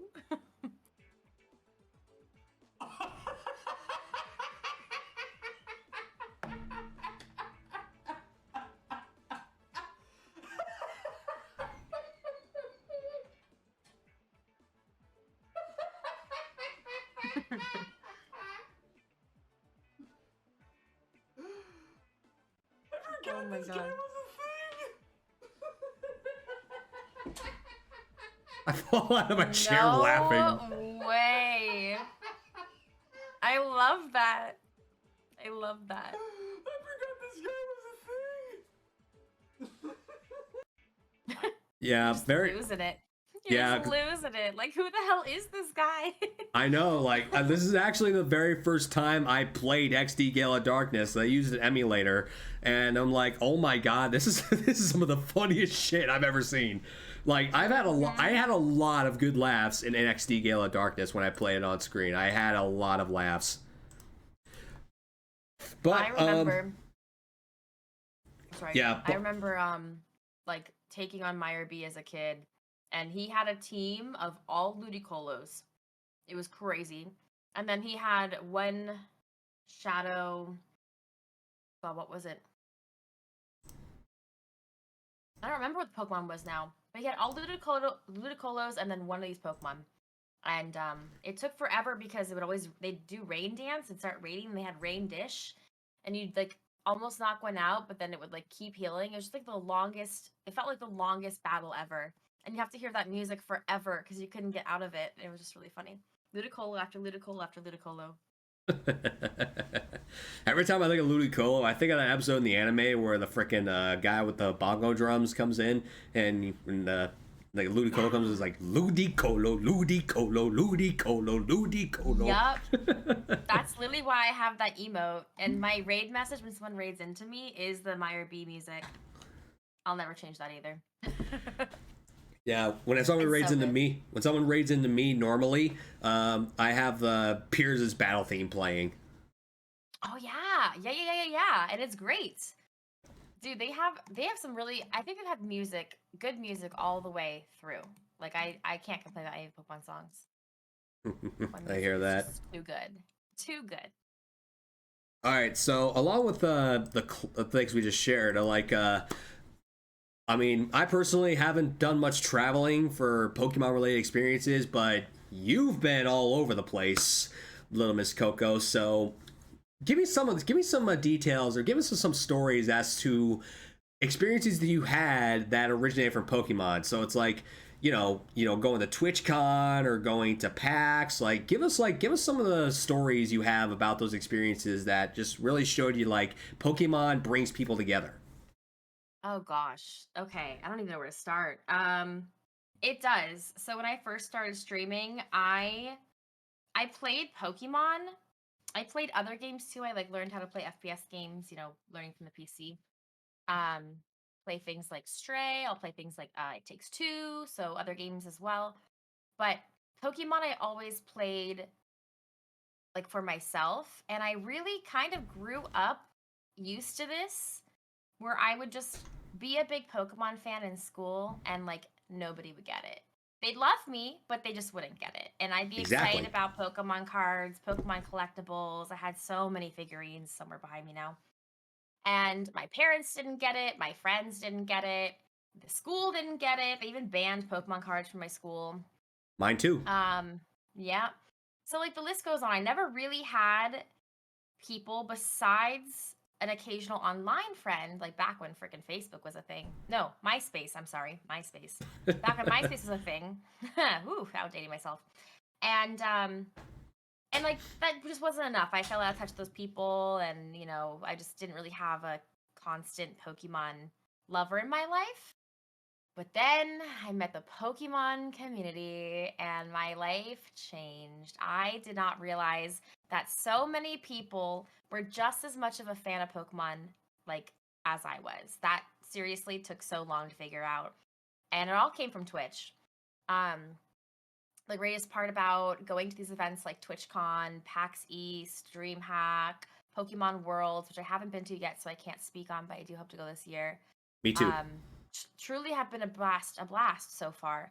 So I swear by TwitchCon. I think the worst one was the Vegas one, but it was only because Vegas is a location. I love Vegas otherwise, but not for TwitchCon. San Diego's been a great location so far. Last year was hands down the best TwitchCon I've been to since I started going, I think in 2021 or something. And then my community went last year, so I had a ton more fun than normally. My biggest suggestion when you do go to TwitchCon, if you do go to TwitchCon, is to go with no expectations. Go as a viewer. Don't go as a streamer. Go as somebody who's excited to see your friends or people you look up to. And I think like that really was how I went the first few years. And then I didn't know I was going as anything more, but the more I went, the more excited I was to see my friends. And it was really cool because I also didn't see the other side of things until the last 2 years where people are excited to see me. And like, it's just a really good feeling to be able to get together and meet your friends and your communities and like introduce them to people that you like and you swear by, and then go out to, events and dinners and just be there for one another. I know, like, I hope Pocky doesn't mind if I use this as an example, but sweet Pocky Fluff, she's so sweet, and very shy. And I remember on day one, she's like, I want to go say hi to that person. Like, that's a really big, like, I'm a big fan of theirs. Oh my God, I don't know what to do. And I'm like, well, go say hi. And she's like, I could never. I'm like, yes, you can. She's like, I could never. I'm like, yes, you can. So she marched her butt over to this person she wanted to go, like, just say hi to, and she didn't know what to do. She was starstruck. And she walked over and she came back so happy. And she was like, I can't believe I just did that. I can't believe I just went and said hi. And the whole rest of the weekend, she had stories like that left and right. She's like, I approached this person. I saw this person. We got a picture together. I got an autograph here. I bought these things. I met somebody over there. I was so proud of her. And like, she's just like, I came so out of my shell for this. And I just think it's a really safe place to be able to talk about your interest. It's a safe place for you to be able to connect with new people. And like, don't be afraid. Like, bring your own business cards, or just like have some way for them to contact you. Say, hey, I'd love to follow you. What's your handle? And you got the badges with your names on them. Like, I highly recommend TwitchCon.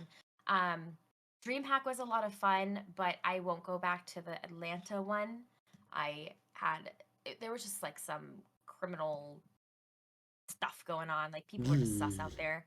Yeah, so I wouldn't go back for safety reasons, but I hear Texas is a lot better and bigger. PAX East was really cool. If you're a retro gamer, I highly recommend PAX East. My only interest was Pokemon at PAX East, and there was probably like 30 to 40% Pokemon stuff there, so I didn't really feel like I loved the content of the inside of PAX East, but I will tell you the trip was so worth it to see all my friends, and that was where the real fun came from. Yeah, I feel like because TwitchCon is only solely isolated, solely in the West, especially in California, that PAX East is basically like the TwitchCon of the East, because they TwitchCon does not have an East location. I've been saying this for literally a year now. Like, seriously, TwitchCon, just make a TwitchCon East and TwitchCon West. It's so easy. You'll make more money. Yeah, it's hard because there's such different things too. Like with PAX in particular, I remember I walked the whole layout and then I was like, oh, I'm done. And then at TwitchCon, you'll never be done. You need all the days. You need to like take as many hours as you can. Like, there's so much going on, different events, classes. One more thing about TwitchCon is you do not have to be a streamer to go. I highly recommend you go as a viewer. Like, it is so much fun. I will reiterate that as much as I can. There is something for everybody. You've got a significant other who you want to take with you, and they're just like, I don't have anything for me there. They're wrong. Take them. Make a trip out of it. I promise they will have a blast. And get them a ticket. You'd be surprised. There's a lot you can do on the inside. I mean, it's just like a combination of like PAX East, DreamHack. That's all I can say I've been to, I think, so far, though. And then TwitchCons, yeah. Yeah, I think for me personally, this year, I'm going to try to isolate my traveling to con-related things to PAX East and Worlds this year. I mean, I'm mainly going to try and focus on Worlds, but if I can make it and go to PAX East, I definitely would like to make the trip, especially if I can, like, because I would more than likely probably intend to drive up there, because it's in Boston, and I live in Tennessee, so if I can make a road trip out of it, why not? You absolutely could. It sounds like the cheaper option too if you can drive. Yeah, I think it's gonna be a lot of fun. I want to go to Worlds, just to know what it's like and experience it. But I also want to go to Pokemon Go Fest. But I'm not thrilled it's in New Jersey. I've been to New Jersey. I've been to New York. I'm very familiar with the East Coast. However, I think it was better in New York, even though I haven't been to say that. But I'm just it's hard. There's not much to do in New Jersey, so like I think I would be going for like the day, and then I'd be leaving. Like, okay, you know what I mean? Yeah, So I'm not sure. Yeah, I feel you. I hear you there. Yeah, well, for me personally, it's just like Pokemon has given me a chance to meet some of the most amazing people I've ever met in my life, whether they're on screen or off screen. And it just boggles my mind how a simple fascination with these mysterious creatures in a virtual world can bring people together. It just it still boggles my mind to this day how all this is possible. Heck, I wouldn't even have a podcast series if none of us liked Pokemon. So it's like I know so many amazing people, and I've come to know more amazing people as the years have gone on, and it's just amazing, you know. And I promise you this: if you do go to Worlds, or you go to PAX East, that big ass hug that I promised you for TwitchCon that I never got a chance to do, expect it there. I know I won't make it to PAX just because I'm so focused on Worlds this year and Go Yeah. Fest. So but yes. But yes, if we both wind up at Worlds, expect that big ass hug.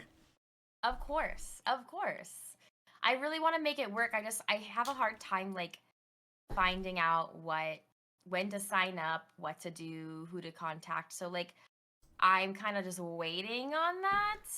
And then same with Go Fest, like tickets aren't even out yet. And this is my first time going. So I'm just like, I don't know. I'm just gonna wing it. The day it comes out, I'm probably gonna get the ticket and then just see if I can make it work or not.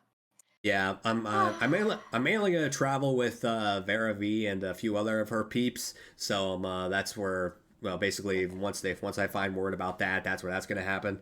But I'm gonna be very fortunate if I can make it to Worlds. I agree. Same. Okay. Now, let's talk Pokemon news, or say let's speculate, because Pokemon Day is literally 5 days. It's literally 5 days away, and we're gonna be getting we're gonna be getting Pokemon related stuff. Pokemon Presents on Pokemon Day. So, Koko, what do you want to see out of the Pokemon Presents that's coming up? I mean, I feel like what I'm going to say is a pipe dream, but I'll say anyways. I do hope that we get some sort of remake of Colosseum and Gale of Darkness of XD. I think that would be really freaking cool. However, it's unlikely. Well, I think it'd be more likely that those games would be finally get released on the virtual console on the Switch, or whatever the heck that expansion is for the Switch. Like finally putting retro Pokemon content on the Switch. Oh. Is that considered retro? Well, I guess in a sense, yes, because there's like I think there's like a GameCube collection on like the Nintendo Switch Online expansion. What are you doing?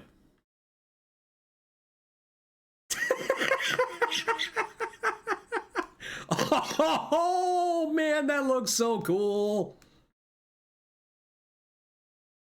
Yeah, I would be excited. You know, I'd be excited. Well, I would be excited because like it would have saved me some hassle 2 years ago when I had to download an emulator to play XD. Yeah, exactly. And I haven't. Okay, I hate to admit this. I happen to have 3 GameCubes. I couldn't tell you why, but I do. I would love to own one. I should probably sell one. It's true. I didn't mean to become a collector. I just happen to have a ton of stuff. So I have 3 GameCubes, a silver one, a black one, and then that purple one, which is like my OG. Nice. Yeah, and I know I have at least 1 disc of Colosseum. I don't think I have more.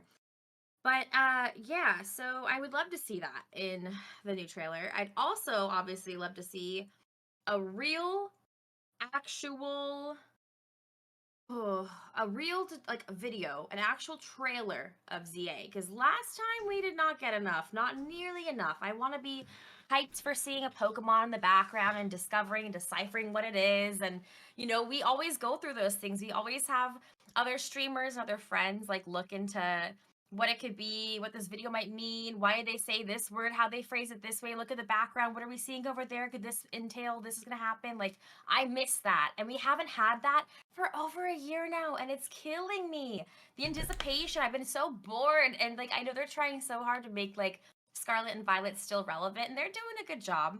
But your girl's tired of that game. You know, I really want this ZA. I'm ready, and we're overdue. And I don't go into Scarlet and Violet unless I need to shiny hunt this specifically for a certain hunt.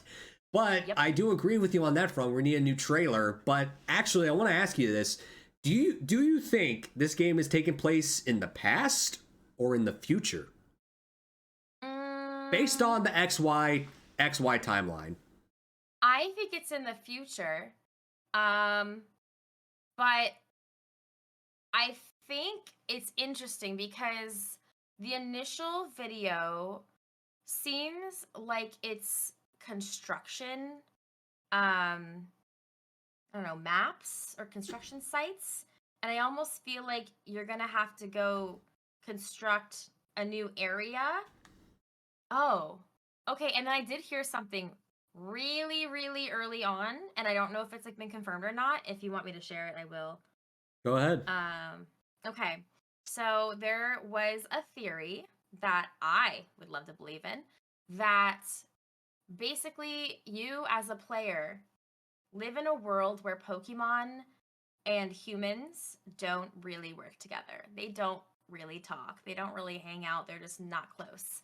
So it's up to you to go each town and basically construct and work on the construction zones where the Pokemon are. But you have to work together and basically befriend the Pokemon in order to do it. And then you open up like essentially that town or that village, and then Pokemon and people start working together from there. So it's a really interesting theory. I'd be curious to see if that is what it holds up to when we get that trailer in hopefully 5 days. But yeah, I think it would be futuristic, and it'd be like maybe like at the time where they did no longer get along and separate. That is pretty realistic, actually, of a storyline. So who knows? But I can believe really that. hope we'll know in 5 days. I can believe that. Yep.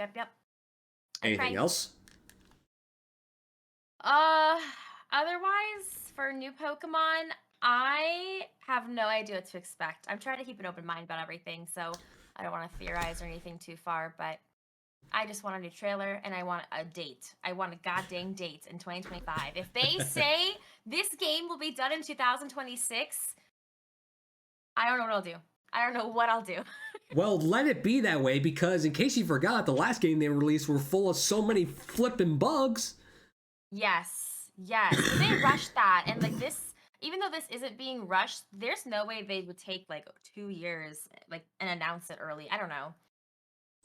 I feel like this is a too long of a break. Like they should be on it, and they should have learned from the previous game. And I also think it is strange they never worked on updates for Scarlet and Violet in the sense to like fix their actual software. Like I still get on that game now because I started a I'm a psycho. I just started my first ever shiny national dex for Pokemon Home. Don't know why I'm doing that, but we are on the grind to catch over 1,000 Pokemon in their shiny forms. Woo! So I've been using Scarlet and Violet quite often recently to do that off stream. And it's just weird because I'm still lagging as much as I was since day one. And I'm just like, it's clearly the water. It's clearly the high grass. I know what's creating the lagging in the game. But they just never updated it in any sort of way. No software update. No nothing. No fixes for it. I'm just like, I really feel like you guys could have done something to backtrack that even a little bit. So I don't know. They could have removed the grass. They could have changed the water reflection, something. But yeah, they never did. But one thing I'm hoping for is we finally like get some confirmation on the potential Gen 5 remakes. Now, here's my also thing about that. So I would love for them to make a Gen 5 remake, but do not pull the same shit of BDSP. Don't give us that shit again. So I'm saying this right here, right now, and I've said this for about a year and a half. If Ilka are the main producers of the game, like BDSP, I will boycott playing these games because I have such a much high respect for the Gen 5 games. I will not let an unfaithful chibi remake ruin the legacy of one of my favorite gens. Hell no.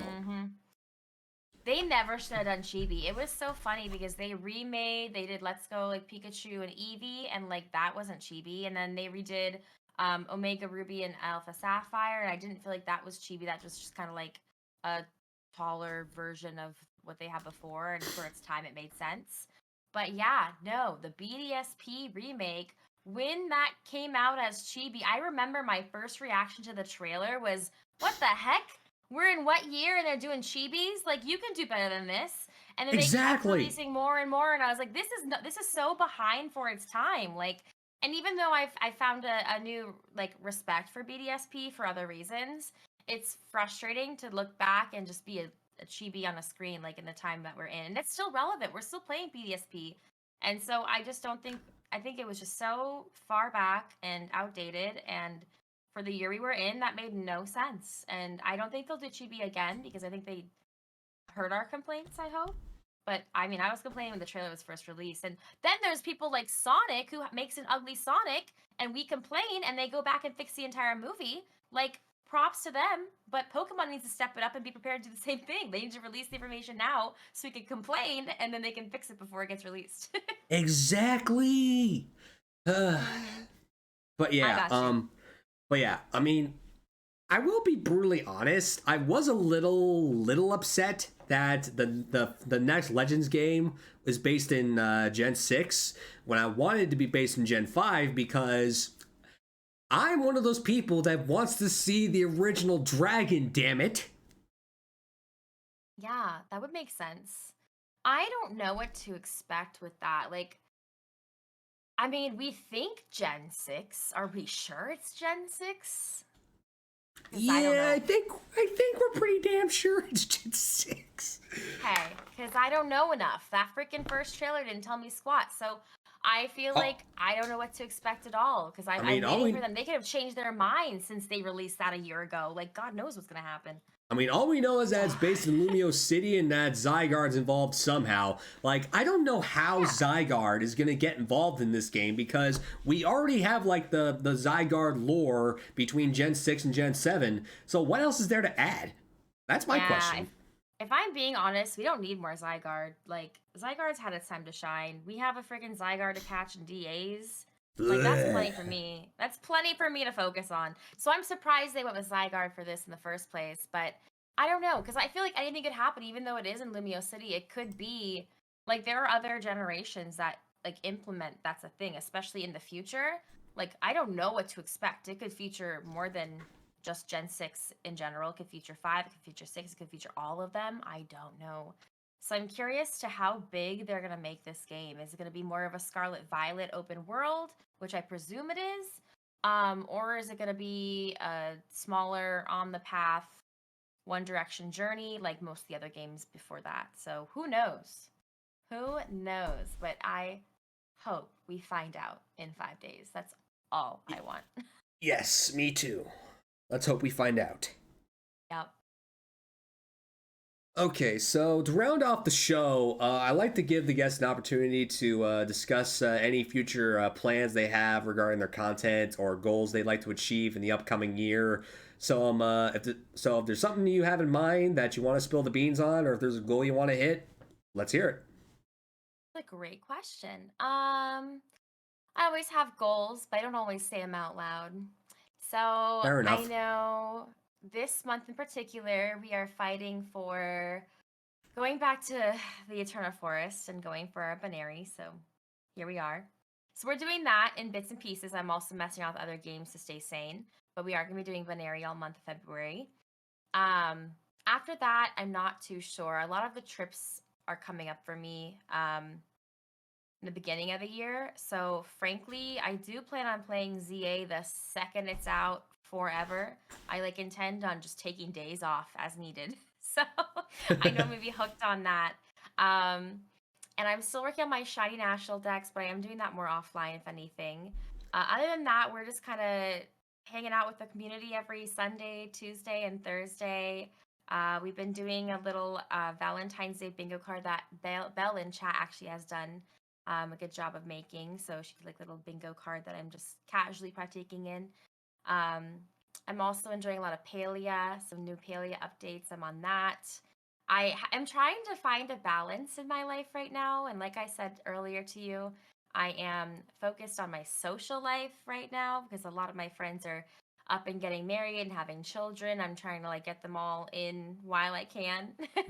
um, so I haven't really planned any content myself. However, I do have a lot of ideas. I just haven't, and I've even made like designs for them. I just haven't done it yet and talked about it yet. And that's because I'm not sure when that'll be. This year, eventually, we'll do something crazy. But in the meantime, just having fun with my community and spending time with them, doing a lot of Pokemon together, and yeah, that's where we're at. Good goals to have. No, not bad, not bad at all.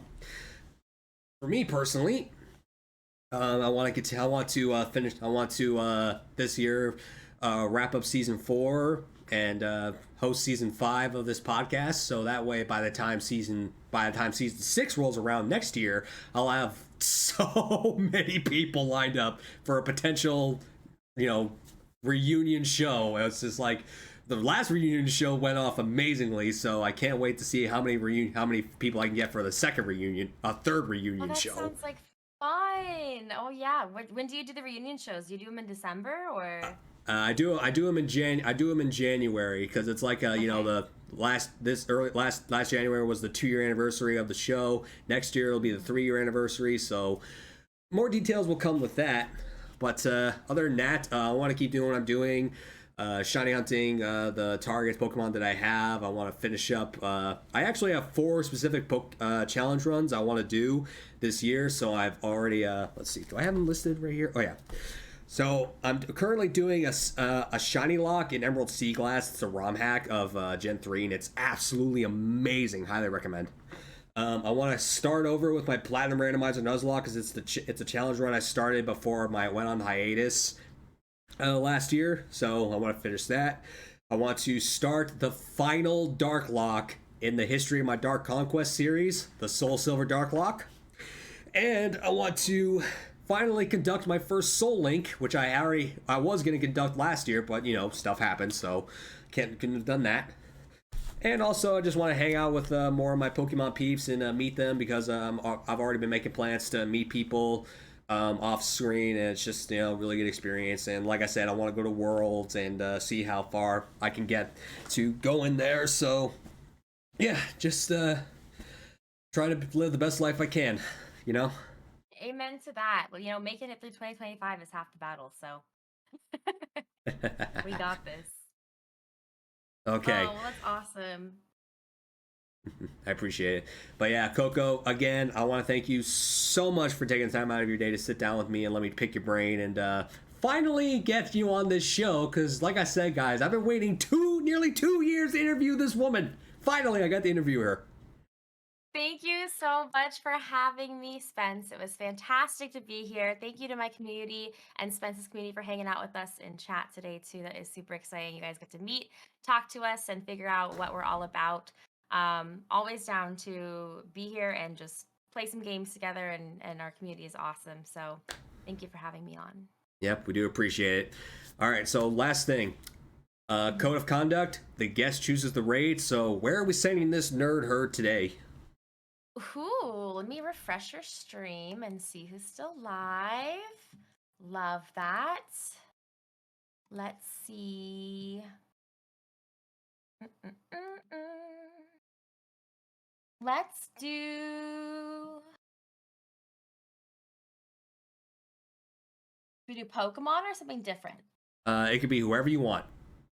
Okay. Chat, do we stick with Pokemon or do we expand our horizons? What's the vibe? What's the vibe? What do you say, chat? Where do you want to go? Pokemon or something else? My gosh, I have over 70 people on right now. I have a lot too. Holy smokes. Okay, let me know what chat says. I'm looking.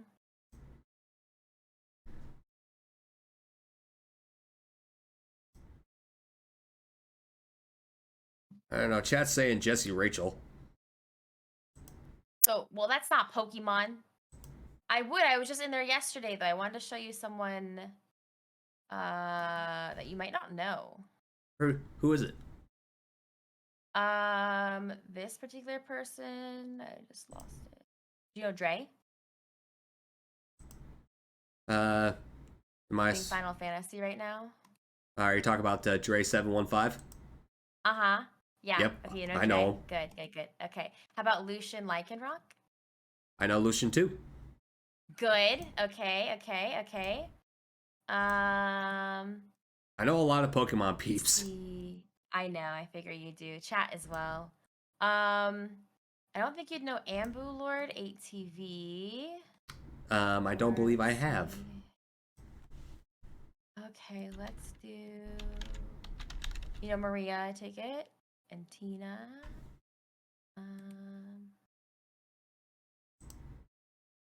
Shoot, yeah, you guys pick Pokemon or anything else because there's too many friends on. We could go anywhere. Pokemon. Yep. One said Pokemon. Okay. All right, we have one last hydrate. I have been out of water, but as soon as I end here, I will go grab some water. I came Yes. so underprepared.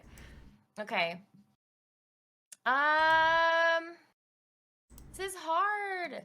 You know Chelsea Cloud Kitten? Yep. Rack, I want to find somebody you don't know. I know a lot of people, okay? I know. Okay, well, if Ambu comes back to his desk. Yep, he's back. Okay, Ambu Lord. All right, what's his... I'll send you this in the...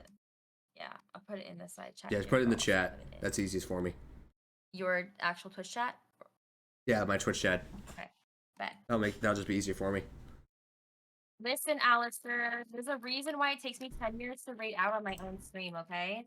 Because y'all can't help me decide. I can be so indecisive on certain things. No, just send me his He's name. doing Pokemon Unite. Oh, I see. I got him. Huh? Never mind. I got him. Ambu Lord Okay. ATV. Yep. Mm-hmm. Yep. I do not know this person, and he looks like he's a character. So let's go. Yeah, he's so nice. Okay, cool. Okay. All right. So, chat, if you are subscribed to the Poké Network, you can copy and paste this raid message. If you are not subscribed to the Poké Network channel, you can use this raid message. Okay. I'll give you guys a moment to copy and paste those messages. Let's get it.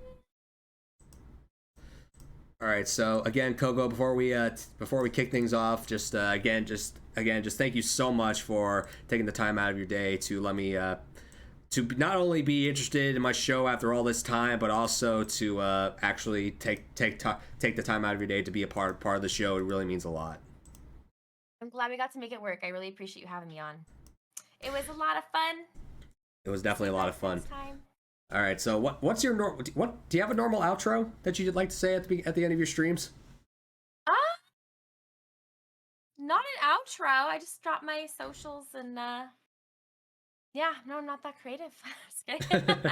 No, Well, I appreciate everyone being here and hanging out, and I hope you have an amazing rest of your Saturday because it throws me off. I was live yesterday on an off day for me and again on Saturday, so woo, party all weekend. All right, well, I want to thank you all again for choosing the Back Alley as a place to hang out. Stay safe, stay strong. I'll see you all in the next one. Take care, you nerds. But in honor of the True Turbo, I'd like to remind everybody to stay safe, stay rockin', stay true to yourself.